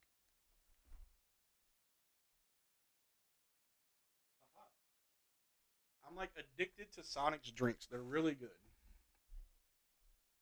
And it's like a limeade. Oh, yeah, hit the spot. All right. Roberto saying, who you got, Suns or Wolves? I got the Wolves. Because I kind of want to see the Suns like flame out because they gave up so much to build this team and it's been very disappointing. I want the Suns to lose. Devin saying the only PJ in this matchup that should be worried about is Washington. Exactly. PJ Washington's the only PJ I recognize. All right, next up is Daniel Theis. Daniel Theis is a player who, for whatever reason, I've seen people in the media talk about being someone who can hold our center position. Like, apparently Daniel Theis is going to lock down Daniel Gafford and Dereck Lively. I have a feeling Dereck Lively is going to have a field day with Daniel Tice. But what tier are we putting Daniel Tice? I already have an idea where I want to put him, but where y'all think? Where y'all think? He's not averaging here. I'm going to put him in D for right now, but I'm going to look up his stats. Daniel Tice. I liked him when he was in Boston. I ain't going to lie to you. I liked him in Boston. He's kind of been everywhere. But for this year, hold on. He's only played. Okay, no. For this year, he's averaging 6 points, 4 rebounds, 1 assist. Obviously, he's coming off the bench. What is defensive win shares? Let's look at his defensive stats. Let's see, advanced. His defensive box plus minus is a positive 0.1. This is positive. His defensive win shares is 1.2. Slightly a better defender than Amir Coffey. So, if we're putting Amir Coffey in the C tier, you can't really put Daniel Tice any lower than him. But what do y'all think? TGK saying that PJ Tucker sees the court, barbecue chicken. It'd be too easy. Someone get old man PJ Tucker a walker, bro. Suns down 5. Ooh. Y'all saying Daniel Tice a B? Hold on, I need more people to vote on that. Y'all really think Daniel Tice is B tier? He's up there with these guys. Y'all think he belongs up here? I was gonna put him kind of down here in the C tier. What y'all think? Talk to me. Where are we putting Daniel Tice? Against the Mavericks, how well do you think he's going to be against us? Is he going to be a problem? He's also only getting how many minutes a game? He plays about, if I can find it, 17 minutes a game. That's regular season. The playoffs are going to be completely different, and I get that. But y'all really going to put him in the B tier?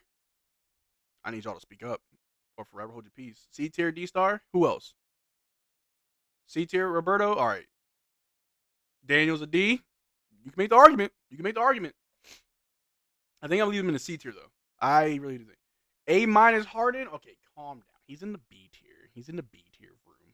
But Daniel Tice, I will put him in the C tier. Next up is Bones Highland, who is actually their third string player, who confuses me at times because I always thought Bones Highland was a good player. Is this his third year in the league? He played for Denver. For whatever reason, it wasn't working out in Denver, and he got traded to the Clippers. Averaging 6, 1, and 2, 6 points, 1 rebound, 2 assists. He's a 6'2" point guard, shooting guard, so that's why he's third string. He's only going to see the court if Russell or James Harden aren't playing well. But Bones Highland, where y'all putting Bones Highland?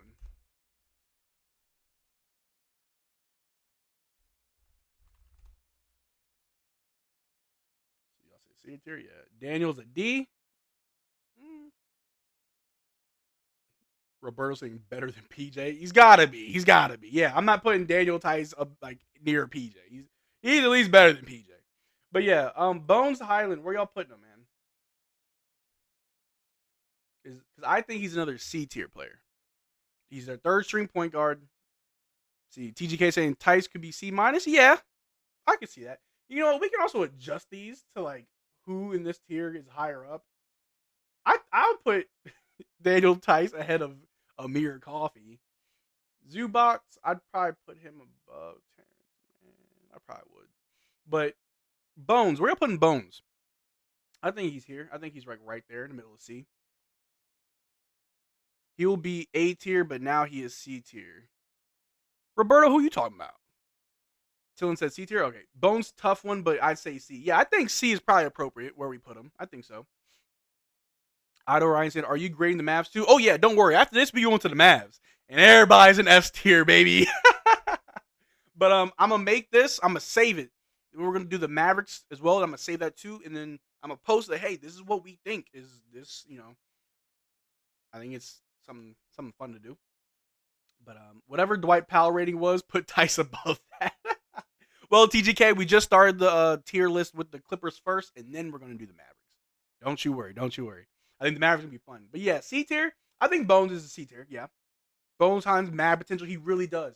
And I don't understand what didn't work in Denver. Maybe he wanted more minutes. Maybe he wanted a bigger role. But, you're on the Clippers. You're not getting that much more minutes.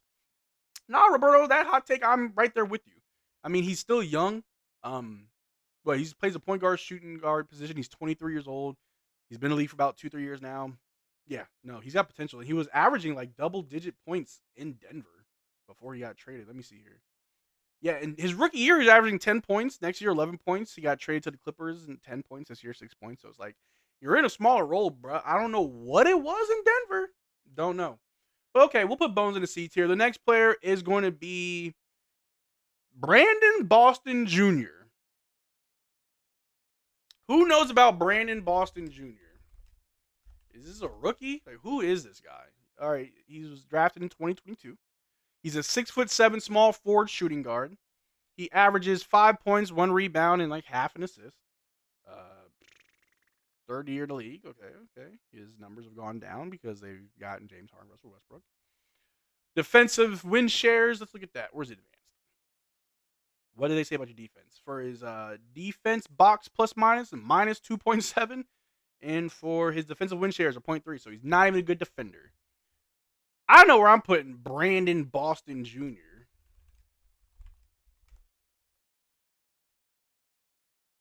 Dude looks like he makes TikToks for a living, bro. Yeah, I'm putting Brandon Boston in the D tier. Where y'all putting him? Roberto said, who? Who's that, bro? I had to look him up. This is Brandon Boston Jr. I'm putting him in the D tier. Philly says, get Russ and Harden out of there. Let them young boys play. Eventually, they're going to have to move on from the old guys. I get it. Let's do Dallas tier 2. Oh, yeah, don't worry. We're doing Dallas too, baby. Trust and believe. And I think when we get to the Mavericks, we're going to have a long conversation on where we put people. We're going to be arguing. We're going to be moving furniture. Don't know who that is. F. D. Yeah, D. He's right there with PJ and D. I don't know. He may not even get minutes. How many minutes is he getting this season? He's only playing 32 games. Not sure if he was injured or what, but he only played 32 games, and he averages about 10 minutes a game. He may have spent time in the G League. Yeah. Next on the Clippers roster is Mason Plumlee. Mason Plumlee is another name that the media thinks is going to be a problem for us at the center position. But when you look like you should be an accountant somewhere, I'm not really too worried about you. But how's Mason Plumlee doing this season? Let's see. He's been in the year for about 10 years. Or been in the league for about 10 years. Let me see. He's averaging 5 points, 5 rebounds, 1 assist, so he gets some boards. About 14 minutes a game. Okay, Mason. Let me see what your defensive splits look like. Advanced. His defensive box plus minus, it's a plus 0.4. Cool. Defensive win share is a 0.9. All right. You're subpar. But Mason Plumlee, where are you putting him? C tier? Okay. The rest are nobodies yet, Roberto. Trust me, I'm not going to go through everybody on the Clippers. But however, after Mason Plumlee, it's like only 2 other players. So yeah, we'll do the last 2 after Mason Plumlee, and then we'll get to the Mavericks. But for Mason Plumlee, where y'all putting him? C tier? I think that's fair, and honestly, I'd probably put him right there next to Daniel Tice, if it'll let me. Yeah. I think that's where you put him.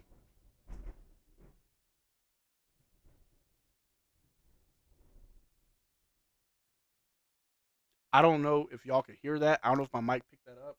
It just thundered for like a solid 10, 15 seconds. My room shook a little bit, bro. If you're in the Dallas area, please stay safe. This rain is causing flooding. It's no joke. The Mavericks plane got delayed. I think there was another plane that got struck by lightning. My room just shook. If the stream cuts off, it's because I lost power. So, but y'all saying C tier? I see a D tier. Plumlee is but still a D. Lively and Gaff going to give him that work. Bottom of the C? I'll put him bottom of the C. PJ Tucker is an S tier. Benjamin, you troll. Yeah, I'll put him at the bottom. I guess Amir Coffey's better than Mason Plumlee. All right. The next player we're going to do, his name is Kobe Brown. I'm pretty sure he's a young guy that they got just to fill out the roster slot. He's probably like an emergency insurance policy. But Kobe Brown, not too familiar with this guy. He is a rookie. Played 44 games, averaging 2 points, 1 rebound, and half an assist. During the regular season, he averaged... Where is it? Here we go. 9 minutes a game. I know where I'm putting you, Kobe Brown. Did I save the picture? Where you at?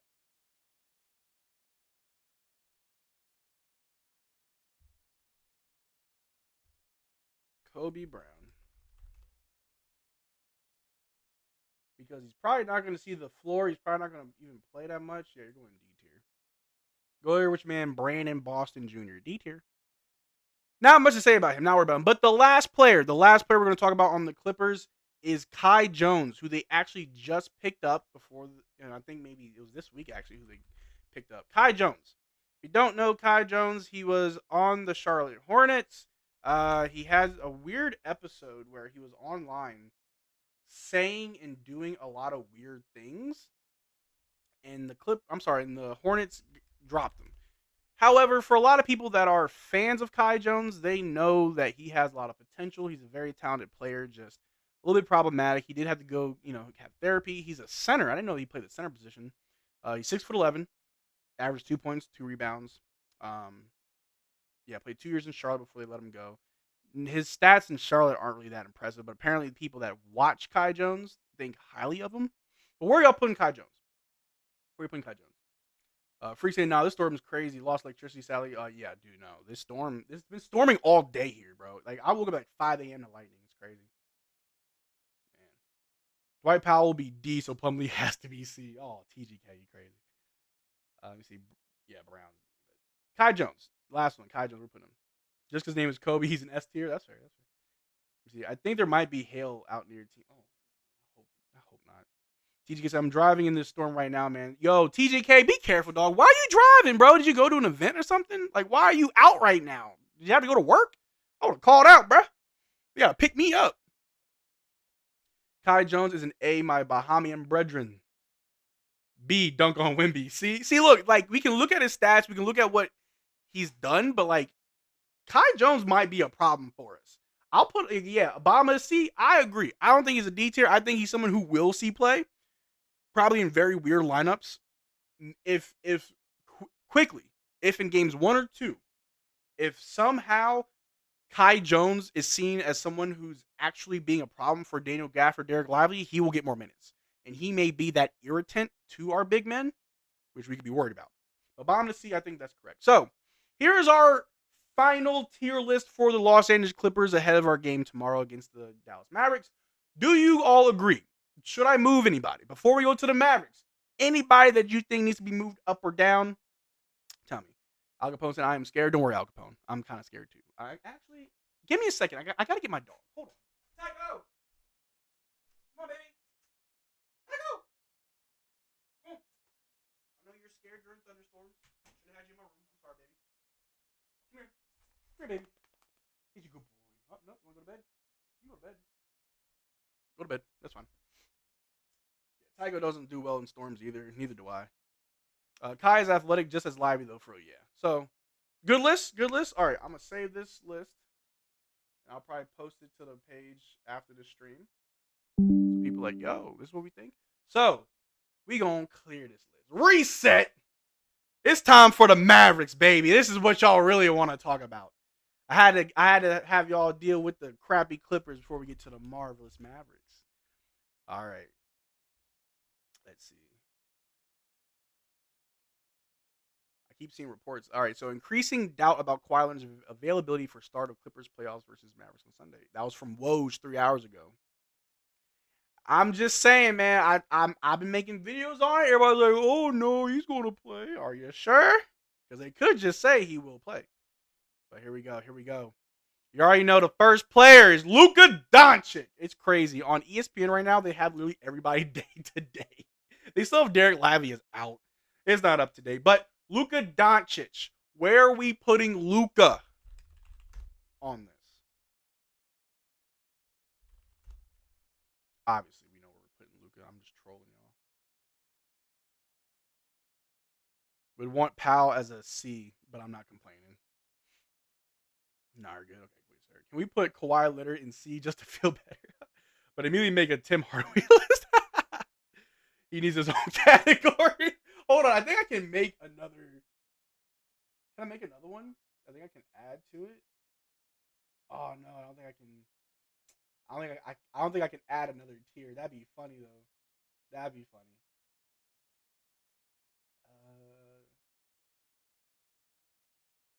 We're gonna do a blue background because we're the Mavericks. All right, Luka. Where are we putting Luka?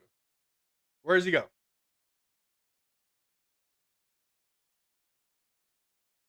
Hot take. Hot take. I'm just kidding.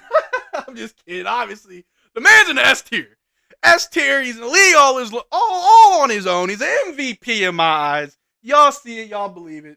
The man's an S tier. You already know. Luka S without a doubt. Yeah. Yes, sir. SS doesn't sound right in Germany. Oh, you're not wrong, Al Capone. You're not wrong. Kyrie S to just put them up there. No discussion needed. Luka and Kai S. Yeah, I was about to get there. But next is Kyrie Irving. I don't really got to talk too much about Luka. You already know the man's crazy. But Kyrie Irving. Hold on. I think I got a whole animation for Kyrie here. Do I? Do I not? And to the rest of you. Do I not have Kyrie's? I don't have Kyrie's Supreme Kai thing lined up. It's all good, though. But yeah, where we putting Uncle Drew? Where we putting Uncle Drew, y'all? Uncle Drew. Luka and Kai and S. Yeah, Luka S. Bro, don't joke like that. Luka's God tier. Yes, sir. You was going to get canceled. I was about to lose all my subscribers. Are you cosplaying as Stephen A. Smith? Dog, stop that. Stop that. Oh, man. S tier, God tier. Look, Uncle Drew, the man who's really just changed his team. Yes, sir. Yes, sir. And I don't care how you put it. I don't care who's in front of who. Because these are only two in that realm. S tier, Kyrie. And that right there, I don't think we put anybody in the S tier for the Clippers. I think I think we gave Kawhi an A tier, right? We got two players in S tier. That's all I'm saying. A Kyrie, I don't know. Ghost Lock, don't do that, Ghost Lock. He's an S tier. Kyrie is S tier. The man has the best handles in the league, right? He's top 5 in scoring. If you don't look at, like, if you take away everybody's free throws and look at just their scoring, Kyrie's like top 5. Ethical basketball. Fourth quarter Kai, Ramadan Kai. Like the man is proven he's a champion. He's S tier. And I will argue that. Kyrie could be a superstar if he takes more shots. He's like Devin Booker. He's better than Devin Booker. He would be an all-star if the media didn't hate him. But that's Kyrie. Mavs in 5. Mavs in 3. R. Dot. Mavs in 3. Yeah, but you are kind of biased. You can say I'm biased, but I mean, can you argue anything I said? Did I lie about Kyrie Irving? Just saying, man. Just saying. But next up is Derrick Jones Jr., Flight 55. Where are we putting DJJ? Where are we putting DJJ? Who a lot of y'all think is our defensive player of the year. I made a post. So just a heads up. There will be a little what am I trying to say? There'll be a poll every day for like the next few days for, who do you think of the Mavericks deserve like this award amongst our players, right? So for today's, it was who is our defensive player of the year. I voted for Daniel Gafford. However, everybody that commented about Derrick Jones, like I can see it. I would say Derrick Jones Jr., but I think the highest, last time I checked, the highest was PJ Washington. But for Derrick Jones Jr., where are we putting Flight 55? Kyrie is most clutch in the league, for real. Luka's son throwing passes off the backboard out of bounds. The Suns are cooked. Kawhi's legs are F tier, yeah, for sure. B tier, D tier, 555 B, C tier. Ooh, A minus, A for defense. Ooh, all over the place for my man Derrick Jones, for my man DJJ. Real talk, no other player should be S or A. B, it's okay for. I will give him B. And I will say this. I will give Derrick Jones Jr. a B because, first of all, ain't nobody jumping with Derrick Jones Jr. When he takes off, that plane ain't going nowhere, right? He's got great hops, very athletic, and he is right there with PJ as one of our best on-ball defenders. I don't think PJ can defend small guards on the perimeter like Derrick Jones Jr. because Derrick Jones is fast and athletic. When we played against the Golden State Warriors, you can look back at those games. Derrick Jones Jr., along with Dante Exum as well, but Derrick Jones Jr. was on Steph Curry. He's able to keep up with fast guards. He doesn't get lost on the perimeter. I'm going to give him that B for his defense. His offense is obviously there. He takes smart shots. He doesn't really shoot the ball a whole lot because we have Kyrie and Luka, but he takes smart shots. And for Derrick Jones Jr., I was looking at his averages for the season. Been in the league for about 7 years. He's averaging 8 points, 3 rebounds, and 1 assist. How many blocks? I know he's got to be averaging a couple blocks. about 0.7 blocks. I feel like that should be a lot higher. I swear he gets at least one a game. But yeah, for his defensive win shares, let's look at the advance. For Derrick Jones Jr., his defensive, see, this is weird. His defensive box plus minus is a minus 0.3. However, his defensive win shares is a 1.6. That's a lot higher than some of those guys on the Clippers that we put in the C tier. So I gotta put him in the B tier for his defense and his defense alone. We already know he's high flying, the fast break. Derrick Jones is crazy. B or C, kind of iffy. Great hustle player, defensive man, and can light up when you're ready. Exactly. Give him an A for fast break. I'll put him in the B tier. CP saying PJ, Derrick Jones Jr., Gafford, Live are all. These guys are the anchor of our defense. Exactly. Our next player is PJ Washington. PJ, the Warden. Where y'all putting PJ, man? Where y'all putting PJ? I've been seeing the hate for the man. I've seen people just talk down on PJ. Where are y'all putting PJ Washington? I already know where I'm going to put him, but I want y'all to tell me. B is understandable, yeah. X-Men should be A as well for a lot of reasons. Hey, when we get to Dante, we may have to argue. Jones should be C, to be honest. TGK? What you mean C tier? I think for the intangibles alone, that puts Derrick Jones in the B tier. Like, who said it just now? Like what Benjamin said about his hustle. You can't teach hustle. I'm just saying. A tier for PJ? Oh, that's a lot higher than I thought y'all'd give him. PJ is kind of D due to his form. Al Capone is being harsh on our players today. PJ is also a B, though. Okay. Not on the same level as Paul George. He's like Russ. Between A and B. All right, I'm going to do this. Because this is where I was going to put PJ. We can talk about it, though. I put him in B tier. I think he's high B tier. We've seen PJ on the best nights that he's ever had for us. Amazing. Awesome. Probably an A tier. Even when that shot isn't falling, like that game against the Hornets, which was probably his worst game all season for us, still played great defense. And even when we got PJ after the trade deadline, we really didn't see a lot of his offense, but we saw a lot of defense.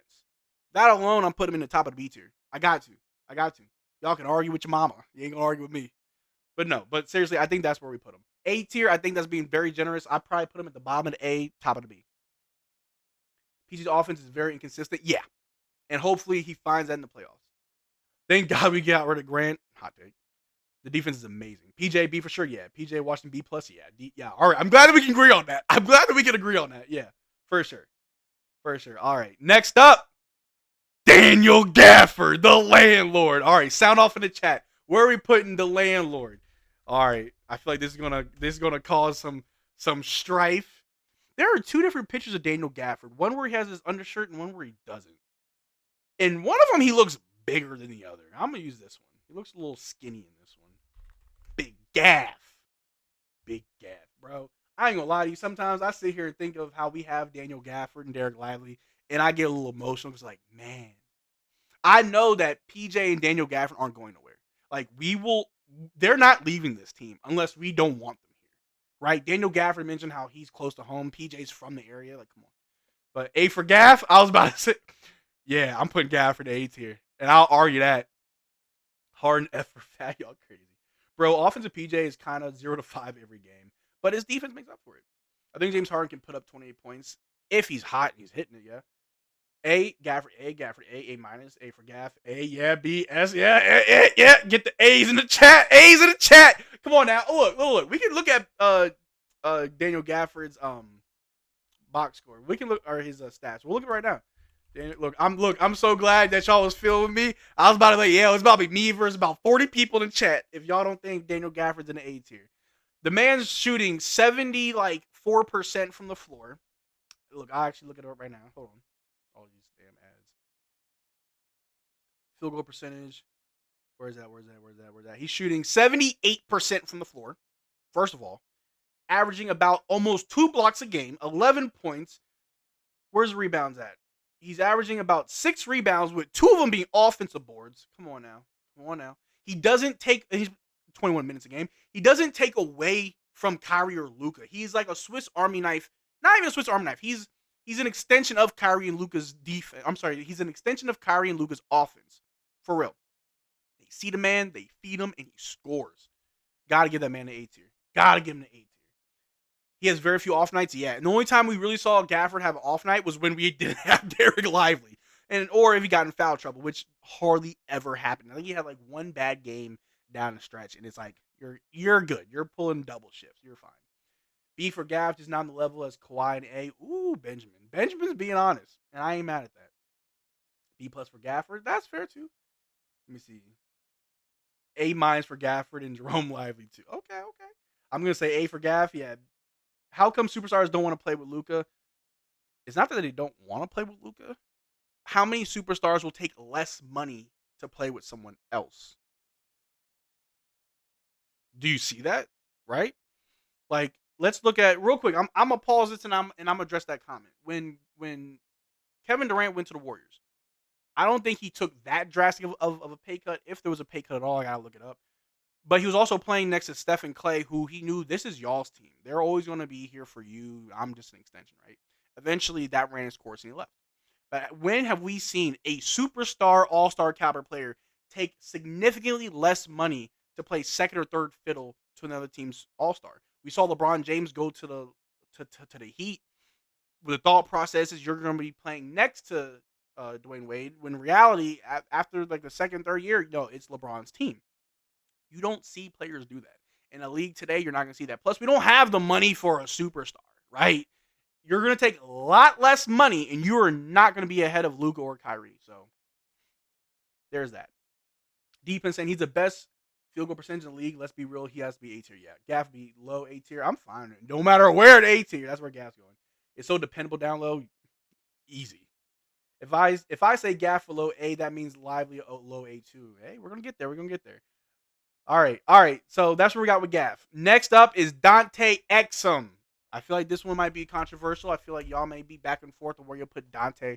Where do y'all put Dante Exum? Sound off in the chat. Deep in saying, hold on. Supernova, I want Uncle Drew. Deep in saying, don't get me wrong, Lively's amazing, but sometimes you can really tell he's a rookie with his decisions. For me, I will be honest. I'll be completely honest about Dereck Lively, how I feel, because I love Dereck Lively.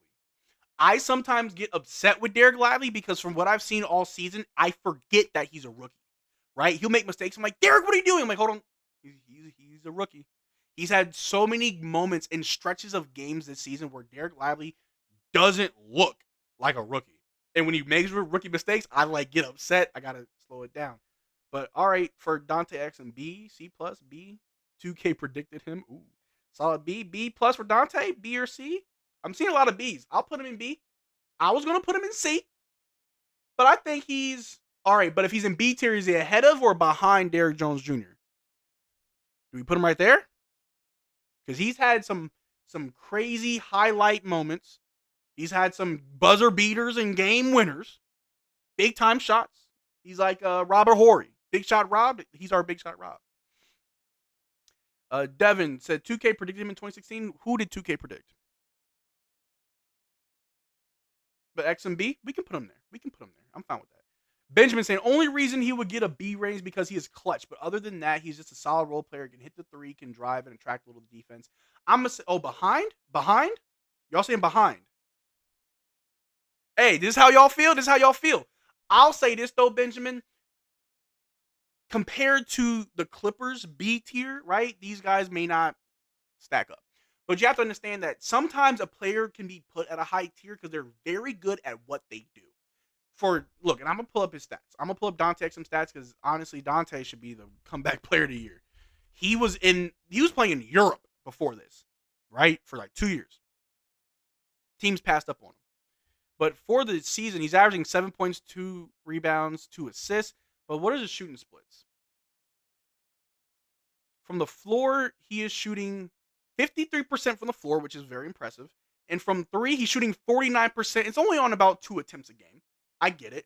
But he makes good shots and he takes smart shots. Now, sometimes Dante Exum does hesitate a lot on offense. And I get that. I really do.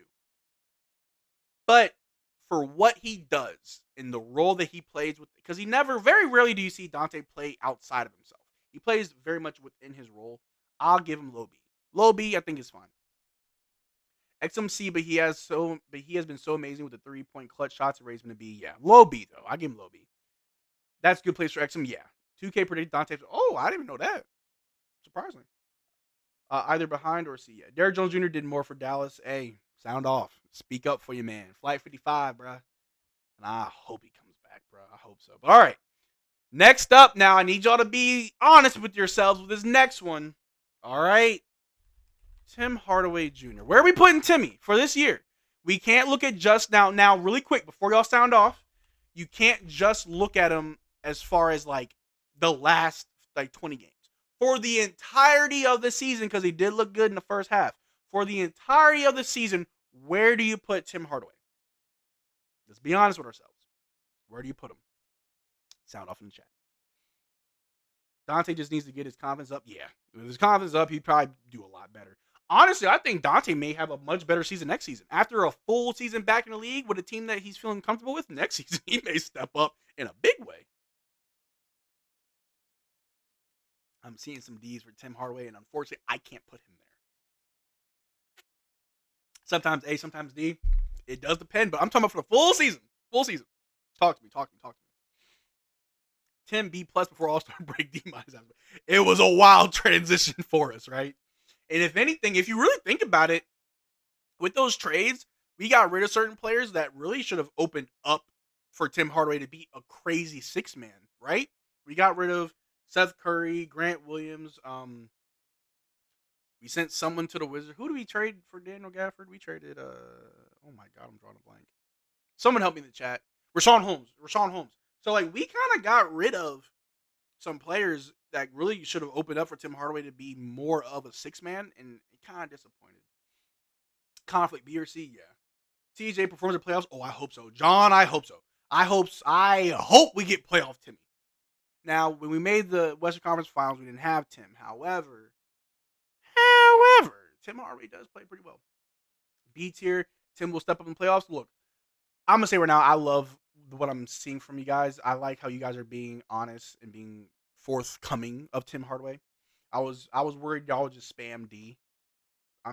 If shout out to you guys, shout out to the chat. If this is any indication of how the fan base feels about Tim Hardaway, it's good. Benjamin, who first of all, Benjamin, I appreciate you being very, very, very vocal in the chat whole stream. Saying Hardaway, I don't even know, man. I would want to put him in A because he can really be a good third option, like he was in 2021 playoffs. But this year he's been rough, so it's a C tier, very bad. I think C tier may be where we put him. He was B early in the season and D at the end. I think C. C, yeah. He will be our X Factor. Professor Splash, sound off. Nah, we traded Grant for PJ. Yeah, we traded Grant for PJ, but we traded Rashawn Holmes for Daniel Gafford. Yeah, that's how it went. Now I'll give him a B. But good Tim and A. C. He was left behind on Dallas. I think he had stomach issues and he didn't make the flight. But I don't think we left Tim Hardaway on purpose. I think because of the weather, we couldn't really wait up. You feel me? I hope it isn't something that turns into. I hope that's nothing that turns in. I hope that's nothing that doesn't turn into something. Otherwise, you're gonna see me talk about, ooh, the Dallas Mavericks have beef with Tim Hardaway. Ooh, upset star, want to leave. But we're going to put him in C tier, but honestly, I want to put him low B. That's kind of where I'm putting him. He's top of the C, low B. He had a great first half, and the second half completely changed. High C. That's a respectful C for me. That's where I got to put him. Yeah, I want to be fair to Tim, even though he has played trash for a while. He isn't a D player. No, I can't do that to Tim. Wow, how bad is the Phoenix Suns? They make me nervous when we play tomorrow. All the home teams performing. But they're not us, though. Jack, they're not us. Remember that. But C is a place for Tim, yeah. Even LeBron is scared of Tim Hardaway Jr. He didn't say he's scared. He's scared of teams that have players like Tim Hardaway, Dante Exum that'll just shoot the lights out, which happens. But if you want to say he's scared, I'm fine with that too. He's more like B+ when he's playing well and D- when he breaks everything. He's maybe even A+ when he's on those heaters. That's the thing with Tim. You could put him in any category but D. He may perform like a D tier in one game. But when you really look at him this season, he can go anywhere. But I think high C. I think that's where we put Tim. All right. That thunder, man. I'm just waiting for my power to turn off. If I lose power, that's another stream, y'all. He's more like B+ when he's playing well. Maybe he's even A+ when he's on Jack Chan's laughing. All right, next up is Josh Green. Josh Green. I want to see what y'all think about Josh Green. I'm gonna wait to say anything about the cocaine kangaroo, which I don't know if I can say that on stream without getting demonetized because don't do drugs, kids. But the brother from down under. How y'all feel about Josh Green? Sound off. He was up 20th in the third quarter. Suns getting rolled up in a pack. That Suns pack. Timmy is J.R. Smith. I totally agree with that, Vroom. Totally agree. Okay, for Josh Green, Ido says C. Ghost Lock saying Josh is B for me. Green is C. C. Ooh. Let me hear it. Let me hear it. I need y'all to sound off, and then I'm going to tell y'all how I feel. Josh is B or high C. Okay, C for Josh. Josh Green, B-. Timmy, B-. So I'm going to say this. C? Okay. I'm going to say this because I'm a little conflicted. By my man Josh Green. You could put him at the very bottom of the B. Even below Tim. If we're going to put Tim at B, Josh goes below that. If we put him in C, however, doesn't make sense. If Timmy's a C, I'm putting Josh a little bit above him. I know that doesn't make sense after what I just said about the B tier, but the C tier, this is how I feel about Josh Green. And if you don't agree with me, please let me know your thoughts in the chat. The way Benjamin's been explaining everything, I love it. I love this type of conversation. Ben saying Josh Green, though, is a B, a great hustle player, just like 555. He can shoot the lights out and can provide that energy. Exactly. So when it comes to Josh Green, what I love about him, his energy, his hustle. He is a fast, running gun type young guy, right? You'll love to see it. He's also our best shooter from the corner three.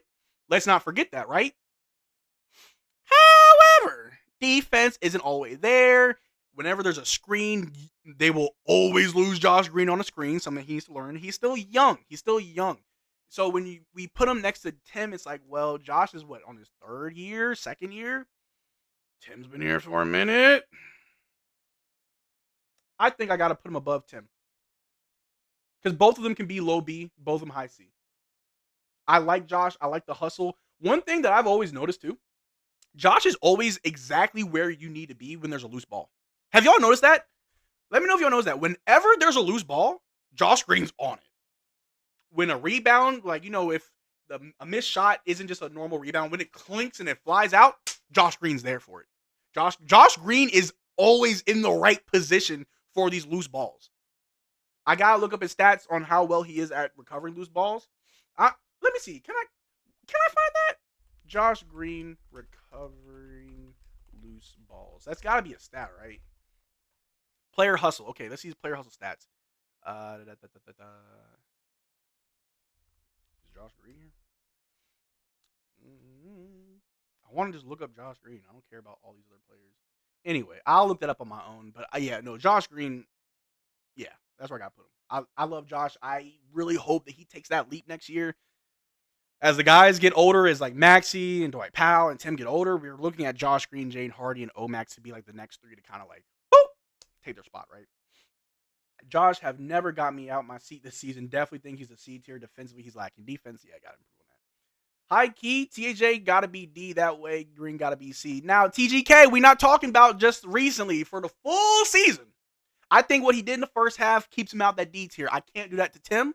I can't do it. Because now I'm thinking, is Tim Hardaway the same as PJ Tucker? No. And honestly, going back to Tim Hardaway, I will give Tim Hardaway his flowers and his credit.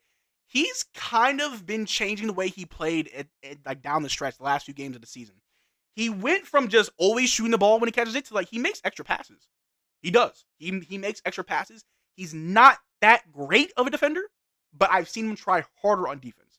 I think Tim Hardaway is slowly but surely finding a more niche role within the team that doesn't result in him taking a million shots. That's why I'll put him in C tier.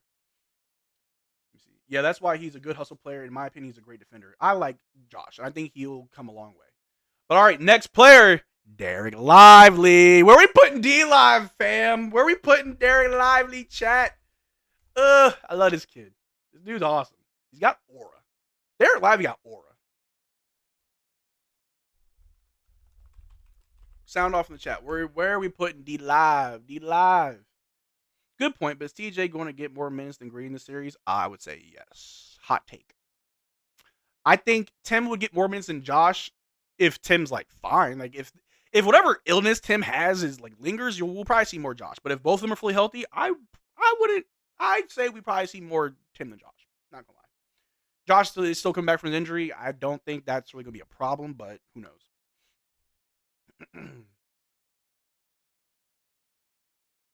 Oh, you good, Phil? You good, Phil? You good? What you cooking, Philly? What you cooking?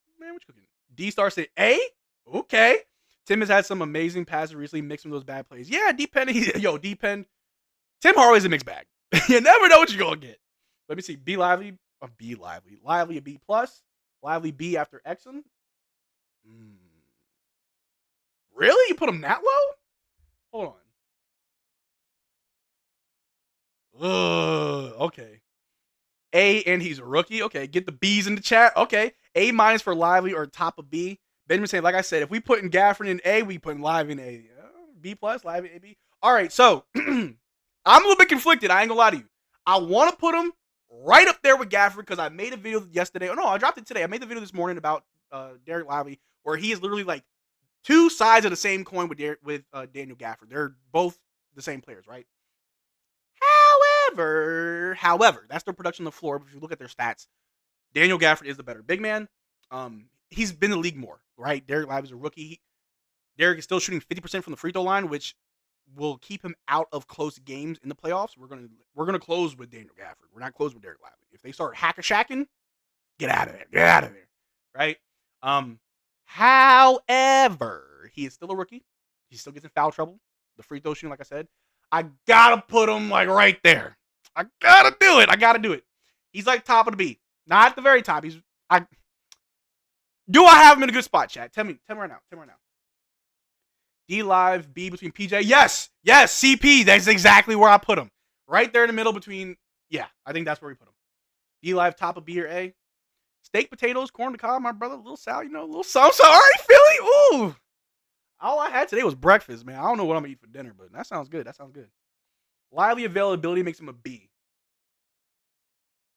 Look, his injuries weren't his fault. It wasn't because he's fragile. The man got knocked in the nose and had like a messed up nose for a while. And then his most recent injury was kind of weird, but I think it was more so a precaution that we kept him out. But I see what you mean. In my heart, Lively is on A, but my mind is B. Yeah. Brandon Williams says plus Alex Foot God tier. Jack, you crazy. CP saying the order should be Gaff, PJ, Dereck Live, and Derrick Jones Jr. Yeah, I think that's fine. I think we got Dereck Lively just right. We love him. Next up is Hardy Party. Where does Jaden Hardy go, y'all? Let's be honest with ourselves. How has Jaden Hardy looked all season, and where does he fit on this tier list? Be completely brutally honest, because I may have a hot take for Jaden Hardy Party that y'all may not like. Let me know. Grab this picture where I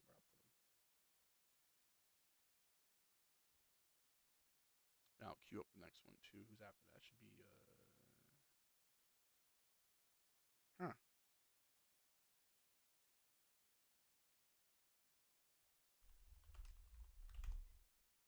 Our depth is weird. You know who also got aura? Low key Maxey. Maxey look like he'd be a model. Anyway, all right. Let me see here. Jerome Lively 2 started the season with 100% field goal. Hey, Dereck Lively, he's nice like that. Hardy's a C. Ooh, Professor Bass said D. C. Hardy C B. B minus Jaden Hardy. Hardy goes to D, unfortunately. Woo, chow. I'm trying to be honest. I'm not trying to be a homer. I'm not trying to be super biased. This is hard. For the full season.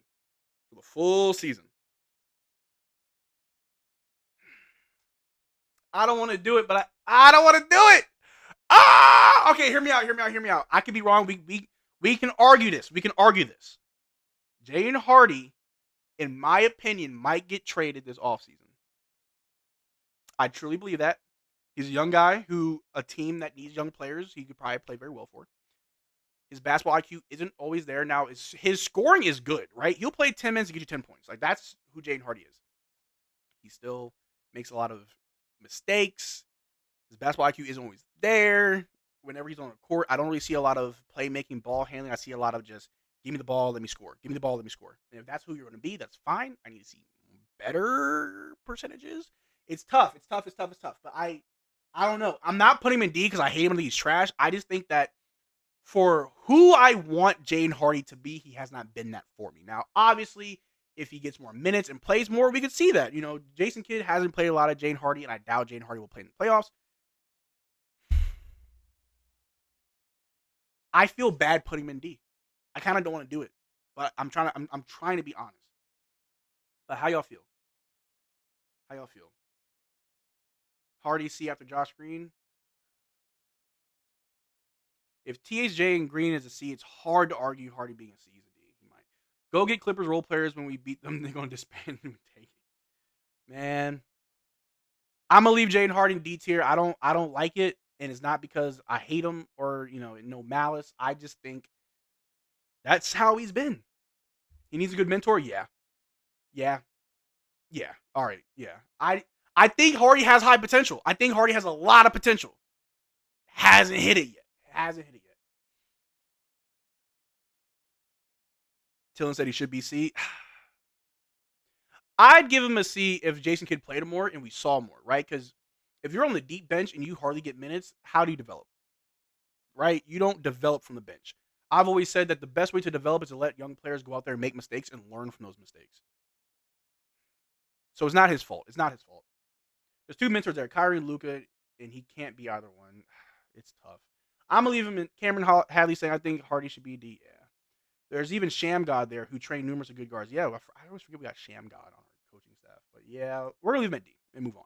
It's no hate, and I may get roasted when I post this. But y'all in the chat, y'all know what's up. Hardy does have mad potential. He does. And I want to see him reach that potential. Last year, I was really high on Jaden Hardy. This year, All right, next up, we got Maxey. Call me. Where are we putting Maxey? Be honest. The full season, start to finish, where y'all put him? Where y'all put him? Sound off in the chat. I have a hot take of where I want to put him. Y'all ain't going to like it. Y'all ain't going to like where I put Maxey. Where are you putting? Benjamin saying, trying to figure out which game to watch. How's the Suns game going?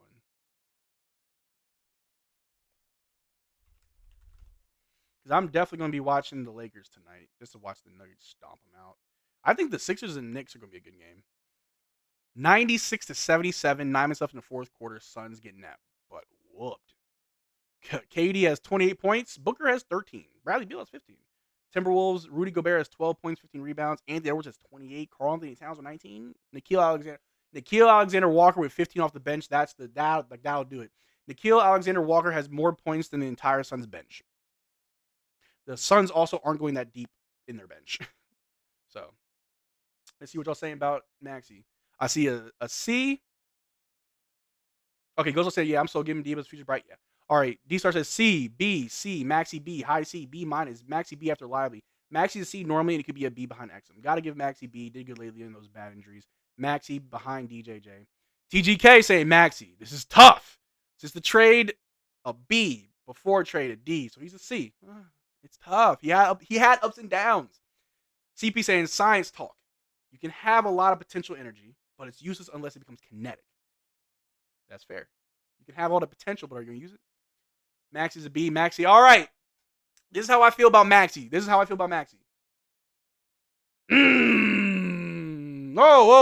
Oh, I'm sorry. I put Maxey at the bottom of B. Bottom of the B, and this is why. He isn't scoring like he used to, right?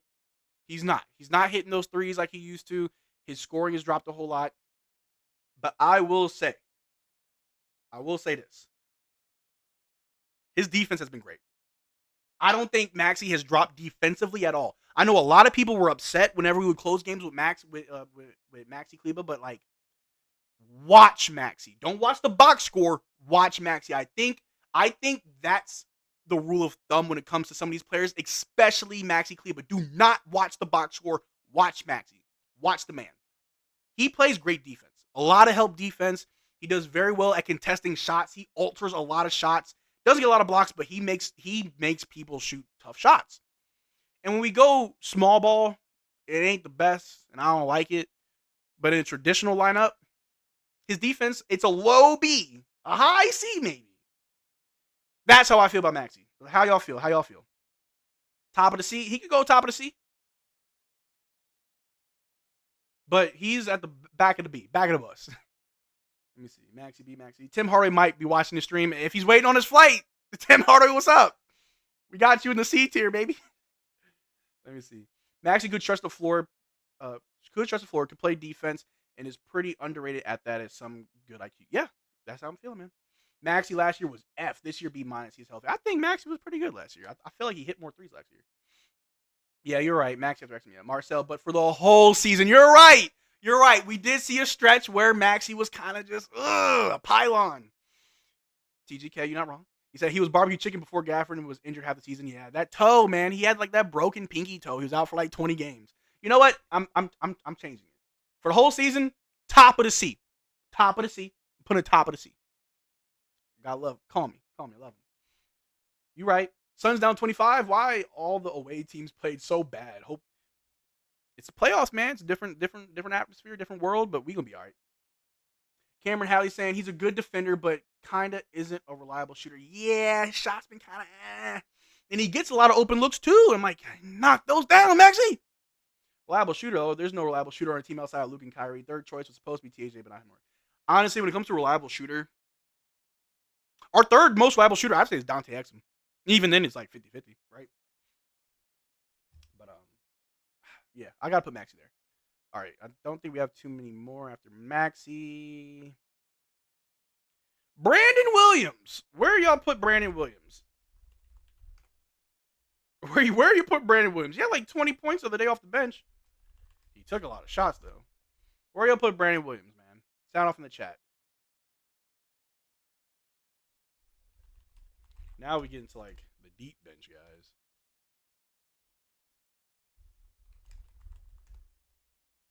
Where do you put Brandon Williams? Do you need me to go over his stats, or you're not too familiar with him?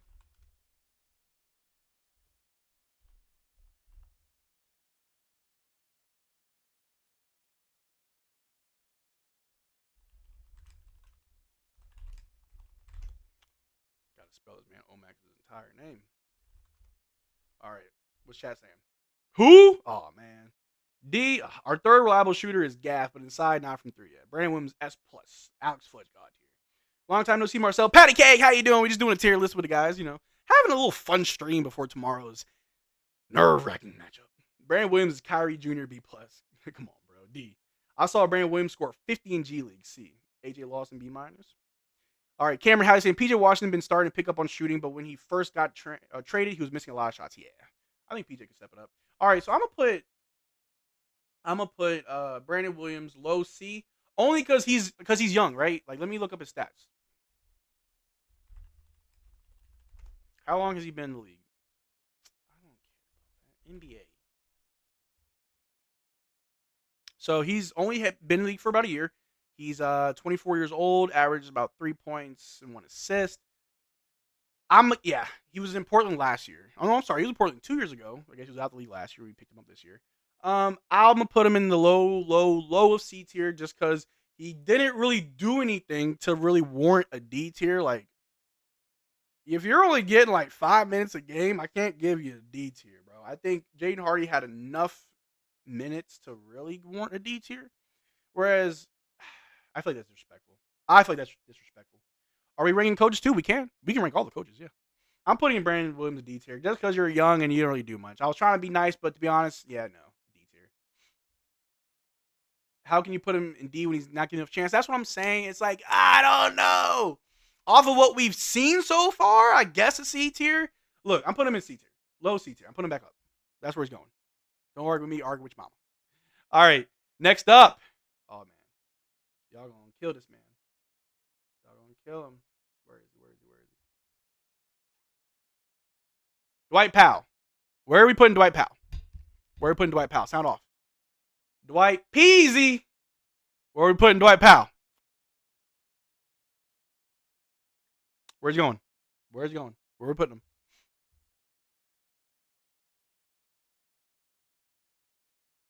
Let me make this a little bit bigger. Where are we putting Dwight Powell? He was killed in the G League too. Yeah. D. Dwight Powell D. Dwight Powell dropping. Fudge got potential. Super athletic C+. Okay. Dwight Powell, legendary tier. Look. Dwight Powell goes in the D tier only because I feel like the moment we made those trades for PJ and Gafford, we no longer needed Dwight Powell. But Dwight Powell does provide a lot of good vibes off the bench. You know, I'm pretty sure he's a great guy in the locker room. I'm sure the guys love Dwight Powell. There's a reason why we keep bringing him back. But also, I think because he hasn't got a lot of run, he may be regressing a little bit. Dwight Gomer Powell next to Gomer Powell. He's been killing us, though. Yeah, Dwight Powell on the D's tier. Legend tier for being a good guy in the leader locker room. Yeah, I think he's a finalist for, like, teammate of the year. I'm all for it. I ain't mad at it. All right, next up. And we may fight on this one. Where are we putting the kid Omax? Where are we putting Omax? I got a hot take. Where are we putting Omax? Sound off. Where are we putting Omax? Before I even dispute you all, I'm going to put him where I want to put him. Then we're going to talk about it. Where are we putting Omax? Sound off. Sound off in the chat.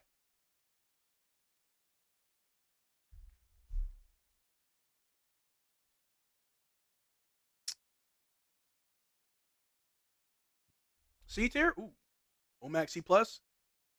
Damn, Omax. Yep. Who you got game 1, Knicks versus Sixers? Ooh, I got the Knicks. I got the Knicks in 6. But Joel Embiid could surprise all of us. I think Tyrese Maxey is very good. I think that's tough. I think the Sixers might pull it. I don't know, man. I don't know. The Knicks have been surprising me over the last few years. The Sixers have always been disappointment. Miles saying S tier. All right. Jack Chan saying B-. Sees the future. Yeah. C, top of C or B. Omax could be C above TJ. Omax B-. Easy C, but if you got more minutes, it would be B. Omax with Hardy, maybe so C. Knicks would win. C either before or behind Green. He's got a lot of potential and might have the opportunity to be one of our franchise players. Brunson dropping 49. I hope so. All right. This is where I'm putting Omax. And we're going to argue about it. And I'm not playing. I put Omax low B right above Dante. Now, in a very limited opportunity that we have seen Omax play, he looks great. He looks freaking phenomenal. TGK, you actually got to go meet the guy. You seen him play. I've also seen Omax play. I've gone to many Texas Legends games. I love it. I love watching that man. Omax, he is phenomenal. In the last 2 games of the season where he actually played, he showed us what he can do. He dunked on like 2 people, right? He dunked on Wiseman. Omax, I'm giving him the low B for what I've been able to see from him. The fact that he pretty much got stashed away in the G League all year, but it's not like he was stashed in the G League and he was stuck in purgatory, right? I feel like Jaden Hardy went to the G League and really didn't develop. Omax went to the G League and became somebody. I'm putting him right in there. From what I have seen from Omax, from what I have seen from that man, and I might be biased. I might be just because I'm a big fan of the kid. I love his style of play. He's about 6'8". He will be a stretch 4 for us. He will replace Maxi Kleber in the future. If not next year, then definitely the year after. He can shoot the 3 ball very well. He's got length to play defense. He's got good IQ too on defense as well. He doesn't get lost. Yeah, no. Yeah, low B off of all that I've seen. I've seen a lot of Omax. I don't think I've ever seen Omax have a bad stretch of minutes. Whether it's garbage time or in the G League, I don't think I've ever seen this man play bad. Nah, for real. Let me see here. Texas Legends Omax A-, Dallas Mavs B-. See, that's where I'm putting him. Brunson told Luka to meet him in finals. Ooh, I love it. C or B, he might be our surprise and playoff hot take. Ooh, that's a hot take. I'm not sure if we'd ever go that deep, but that's a hot take. Spot on, yeah. Exum should be A. Ooh, hot take, D-Star. Hot take. Respect him, still C, yeah. Wouldn't put him above Exum, but B is all right. C, I'm not trying to disrespect Dante Exum either because I love me some Dante's Inferno. I love that man. But man, Omax, bro. Omax. Not above Exum. Okay, you know what? I'll put him behind. You know what? Because I'm not trying to disrespect nobody. I'll put Omax behind Dante. Maybe that's a little bit too much for the young kid who really hasn't done much. But okay, I'll put him right there. Next up, we're almost done here. Who else? AJ Lawson. How y'all feel about AJ Lawson? I feel like some of these young guys may fall into a certain category just for the fact that they're the garbage time bandits. Where y'all putting AJ Lawson?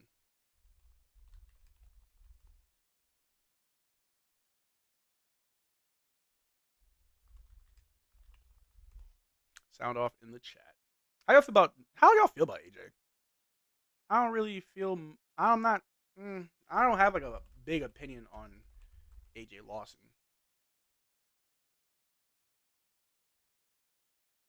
But y'all tell me.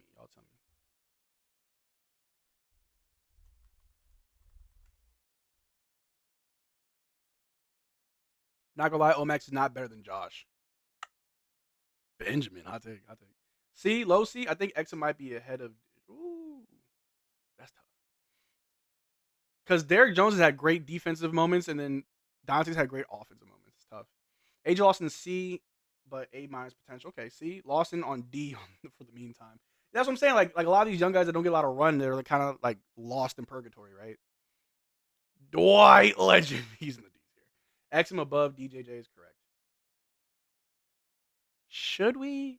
We can always adjust this. Do we put? Hold on. Before we get to Alex Fudge, I'm sorry. Before we get to AJ Lawson, do we put Dante Exum above Derrick Jones Jr.? Is that what we're doing? Are we moving him? What's good, Dubstream? What's up, Clivio? Clivio in the chat. What's good, baby? We just doing a little tier list. We're just having some fun tonight because tomorrow it's gonna be all business. All business. So where are we putting AJ Lawson? Bottom of the C? In here in the D? Is he above Dwight Powell? Do we put him right there? Right there? I think so. I think that's fair. But I think it's for the same reason as Jane Hardy. Not enough minutes, not enough opportunity, and the opportunity that you have seen, you just haven't seen enough, right? Cameron Howley said, when I first heard about him, I thought he'd get more opportunity to shoot because he was promoted as this big-time shooter to me. Yeah. Tough. I think we're going to put AJ Lawson right there. I think I'm going to leave Dante Exum right behind Derrick Jones Jr.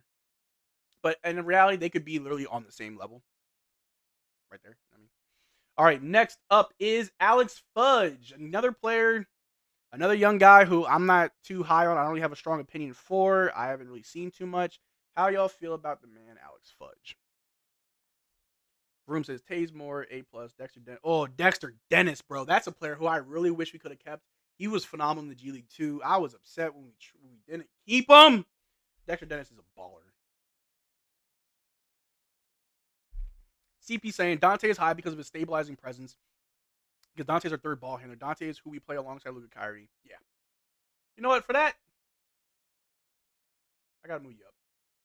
I think that alone. CP, that's a good argument. Below Dwight. There's no picture of him in a Mavs jersey, so yeah, I think that's fire. D, but for not enough minutes, yeah. Every time AJ's on the court, he makes a play. I say C. Ooh. I do. I've seen some good flashes. I just feel like it's not enough though. But I think he's in there for the same reason Jane Hardy. Where the fudge do I place Fudge? You love to see it. All right, I want to say this is our last guy, but if I forgot anybody, let me know. The most important player. If I can find him, here we go. Markieff Morris. Where are you putting him? Professor Splash, if you got some time, Marcel, you should do a list of players we should try to get for Hardy. Ooh, probably in the offseason. After the playoffs, I'll be doing a lot of free agency speculation. But yeah, Markieff Morris, man, where are we putting him?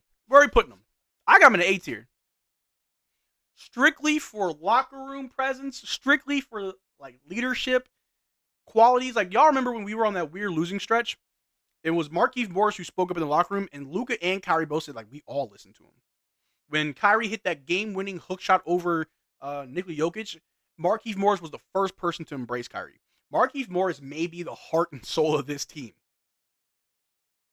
I'll put him in A tier. I don't care. Where y'all think? I know this isn't off of just vibes. This is obviously, for who they are. I think Markieff Morris's value is it goes far beyond what's on the court.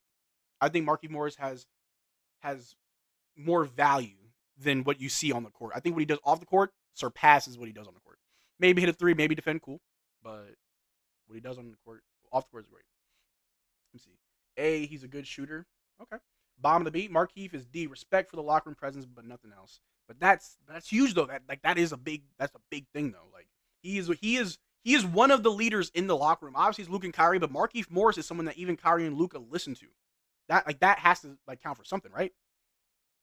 Exum might be above Lively because he's closed games. Oh, so we moving Dante up? Moving Dante up one? I like the Dante propaganda. I like it. If not, I'll put him back. But D-Star said it. Cameron Howdy he's really good motivator for the Mavs. Exactly, yeah. Moore's a good shooter. He is. Like, sometimes when I see him in garbage time, like, he looks like my uncle who just walked on the course and let me get a shot, nephew. Just knocks down a three. I kind of miss Theo Pinson. Theo was all vibes. He's like Draymond, less problematic than Draymond, but yeah. Markeith plus B-. He has high IQ, big brother presence, and shoots and passes very well, yeah. J Kidd, don't play him, though, because he's not here for that. Markeith is not here for that. Greg Brown. So, I'm going to get back to Greg Brown a little bit. B for Morris. A. Morris C, we should play him more. Because if we're ranking Markeith higher, then we should rank Dwight high for being a good teammate. That's fair. You know what? I'll throw Markieff Morris down yonder. Down B. Because I'm not moving Dwight out of the D spot. I'm sorry. D is for Dwight. And that's where he's going. This isn't the D tier. Hold on. This is the Dwight tier. I can name it. This is the Dwight tier. I love it. This is the Dwight tier. Yep, that's the Dwight tier. And that's where he's staying. It's his tier. Let me see here. I agree. Dante up. Yeah, okay. Yeah, Dante up. I think J Kidd doesn't know how to play him. I don't think that's what it is. Like I said, I think Markieff Morris is here for one thing only, and being a veteran in the locker room, which is what you need. You see a lot of young teams that don't have that. They kind of fall apart. Like, remember who the Rockets were last year. They had a coach that the players didn't listen to, and they had no veterans. Thankfully, when the Thunder was young, they weren't problematic, right? They didn't really necessarily need an older player in the locker room. But Dwight deserves to be a C. Oh, Miles, you can't delete that. I saw that. He's like Jason Kidd, just as a better coach. Yeah, I think that's another thing, too. He's an extension of Jason Kidd. So I think that's a good spot for him. But Greg Brown. Someone mentioned Greg Brown. I'm not too sure where that man is as far as the roster. We can throw him up here. Sound off in the chat how you feel about Greg Brown. I don't think I saw him at the G League game when I went. And then for the last 2 games of the season where he should have played, he was listed out for like personal reasons. I'm not too sure how much longer we're going to see Greg Brown. But I will say when I saw him play earlier in the G League season, I liked him. He was like a very raw Dereck Lively. Like, he was getting blocks and rebounds, but he was also getting foul trouble. Vroom said Mavs should sit Dwight, Gomer, Powell, and play Greg Brown 3 or Omax in the playoffs. Dwight deserves to be a C. Nah, Dwight's stuck in that Dwight tier. It's kind of disrespectful. Jason Kidd keeps saying Greg Brown 3 is no longer with the team. Yeah. So I don't know. He's out for the rest of the season. I don't know what's up. Let me see. I'll Google Greg Brown. Like, what's his deal? Is there any stories going on? What's up with him? Nothing on Twitter. Huh. It's really odd. I'm not too sure what's up with him. Some players aren't that known enough to get reported on. D for Brown. I don't know. D. He's at the bottom of the D because he may not be here. Tillin said, okay, Marcel, see you tomorrow. Actually, today in 21 hours, I'll go sleep. It's 12:20. See you. Tillin, I'll see you tomorrow. We're going live for the game. Hope to see you there, baby. It's going to be a late one. It's going to start at 2 o'clock my time, which might be like 8 p.m. your time. If I can do math right. But yeah, so here's our Dallas Mavericks tier list. Before I lock it in, is there anybody that you think needs to move up or move down? How do you feel about it? Sound off in the chat. Are we good to go with this one? Do we like this? Talk to me. Let me pull up the... Let me see how the Suns are doing. I don't know if the Suns getting the smack knocked out of them. Suns are down 10 points. No, I'm sorry. They're down 20 points with 3 minutes left in the game. Good googly moogly. Yeah, nah. Might be a sweep. Vroom saying Texas Legends, Greg Brown 3 was top 5 in block, rebound, and score. Yeah, he looked good in the G League. I don't know what happened with us, though. Does the Mask of Dallas go out during games? For the playoffs? Yeah, I think so, yeah. Oh, yeah, I'm sorry. I forgot. All right, here we go. We're going to do the coaches, too. My bad, y'all. My bad. Where are we putting Jason Kidd? Where do you rank Jason Kidd?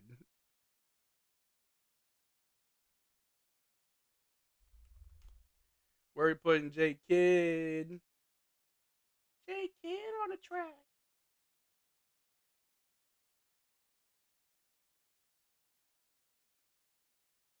Just save the picture. Where is it? Here we go. Where's Jason Kidd? What grade do you give Jason Kidd for the full season? I got a hot take for him. I know there was a stretch of games where we were calling for the man's job. I know I called him Jason Mid. I was very upset with how he was doing, but let me know what y'all think about J Kidd. Dante Exum ahead of PJ. Ooh, I don't know about that one, big dog. Just for Dwight. Nah, he's stuck in the Dwight tier. Exum A with Gafford. Ooh, hot take. Dante not ahead of PJ. Yeah, I'm putting right there. PJ has insane defense. Jason Kidd A minus B. Ooh, HT in the chat say Maxey's very valuable to this team. Must be in a rotation of 7-8 Mavs. Hardaway and Hardy need to become full-time cheerleaders. Max should get some minutes to completely disrupt other teams' offensive. Ooh, I like that. I want to put Max in the B tier, but I think that's right. X-Men PJ and A tier. Ooh. B. I was among the people who want him fired, but I've come around. I have too. I'll put Jason Kidd top of the B tier. I think there were moments we were unhappy with Jason Kidd, but it wasn't like we were upset with him for the full season. It was only for a stretch of games. And then one thing that I think a lot of the fans, and myself included, do when we lose, we look at Jason Kidd and like, what did you not do, right? We always go to blame him first. However, when the team does well and we win, we don't look to Jason Kidd like, hey, did you contribute to this winning? We don't do that. So I think top of the B tier. For a full season, top of the B tier. Coach Tyron under Iverson's foot Lou is B+, and Jason Tony Braxton Kidd A+. Yo, Room, you a funny dog. You a funny dog. Cameron has I don't think Jason Kidd knows he's a coach. I think he just thinks he's a veteran on the bench. I mean, I think two things can be true. There was one statement that Jason Kidd said that I was unhappy with at first, but it made sense after a while. He said that he lets his players kind of figure it out on the court, and I was like, bro, if you don't call a timeout and help these guys, what do you mean figure it out on the court? However, that's actually a good way of going about it because that helps the players grow. That helps them mature and just become a better team without having to rely on the coach to always bail you out. You can figure it out live on the floor. If we can save those timeouts for more critical moments. But yeah, B. But yeah. All right. I think that's where we're going to go with that. We got the Dallas Mavericks sitting here at a B spot. I'm sorry. Coach is a B spot. But here's your rankings of the Dallas Mavericks. We got a whole lot of players in that B tier. We got 2 in the S tier. Is Daniel Gafford the only A tier player? I'm fine with that, though. That means he's like our third best, which I love. But yeah, that's it, man. Maxey staying C. Yeah, but he's yeah. Honestly, Markieff is probably the only player that we graded not on basketball because we just don't see him enough. His impact off the court is huge.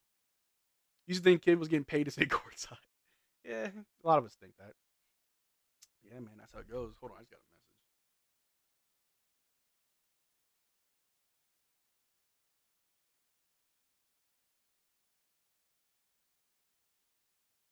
One second.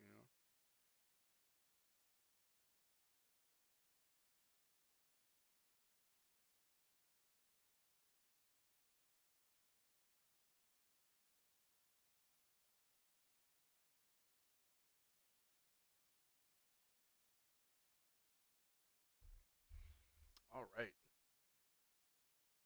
Cameron has it. He needs Dirk to help him figure it out on the bench like it's 2011. Ooh. Post that tier later on the community tab, Marcel. Oh, yeah, I am. Oh, best believe I'm posting both of them. I'm like, hey, how y'all feel? But all right, that's the tier list. Let's just get rid of that. But yeah, man, the Timberwolves. The final score here. I'll throw it back up. 95-120. Spank the Suns. Good God. Yo, all right. Should I call my dad and get my father's thoughts? My dad's a funny dude when it comes to basketball. Should I call my dad live on stream and get his thoughts on the Suns versus Timberwolves? Because my dad hates Kevin Durant and he hates Devin Booker. Should I call Randy? Sound off. Are we calling Randy? My pops? Bump PJ X-Men D Live to A behind Gav. I'm fine with that. PJ could be an A. Good job, Wolves. That's a spanking right. That's a statement game that will set the tone. How the Suns respond, however, to be seen. Yeah, go ahead. Oh, yeah. Do it. Let's see here. Got the speaker. Make sure y'all can hear it. Can y'all hear that? I gotta make sure. I gotta turn the mic up so it picks it up.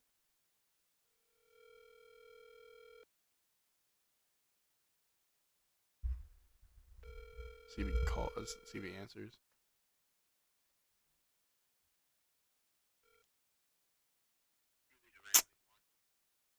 He said, "Can't talk right now. What's up?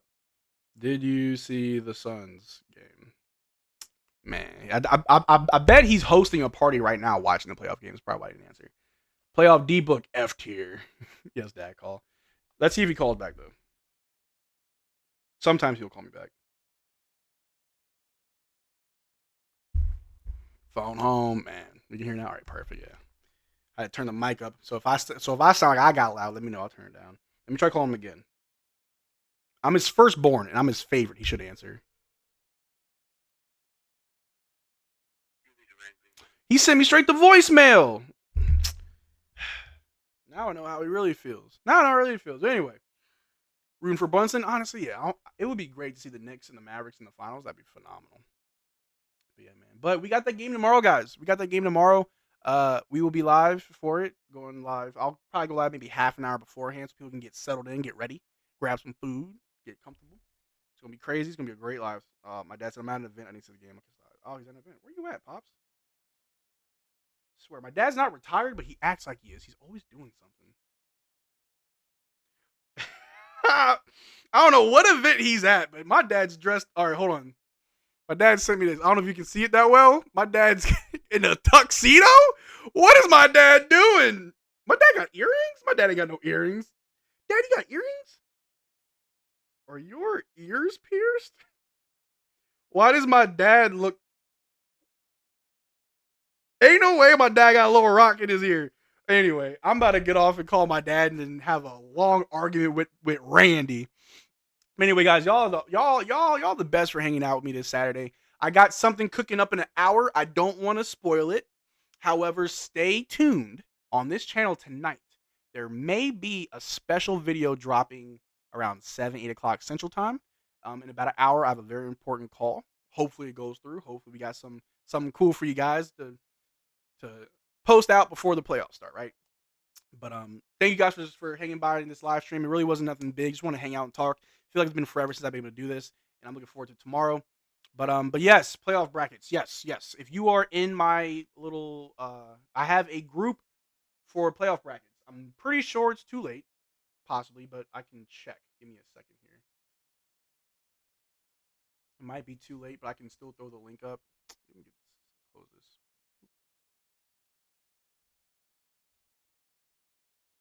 But yes, we are doing playoff brackets for the playoffs, and we got 30 people in it right now. It might be too late. However, I will put in the link in the chat if you want to join. There are going to be prizes. I think first place will get like a jersey. Why is it so messed up, bro?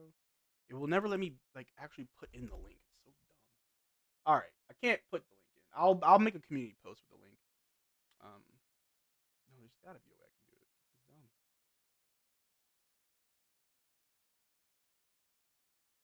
Let me try this. Does that work?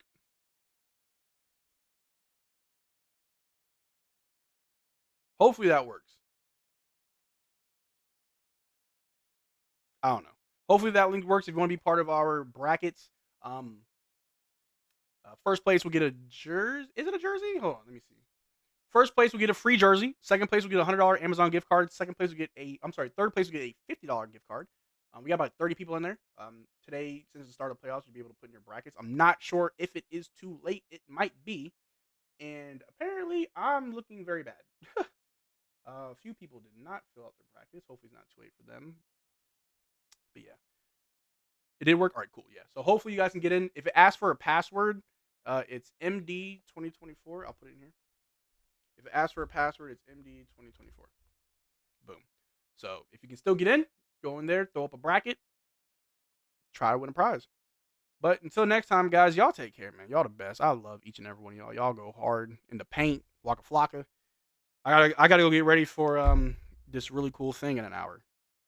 CP saying, Marcel, do you see the short on Locked On Mavs? Watch, it's funny. I'll have to check it out. I'll check it out, CP, and I'll message you in the Discord. Anyway, y'all take care. Peace.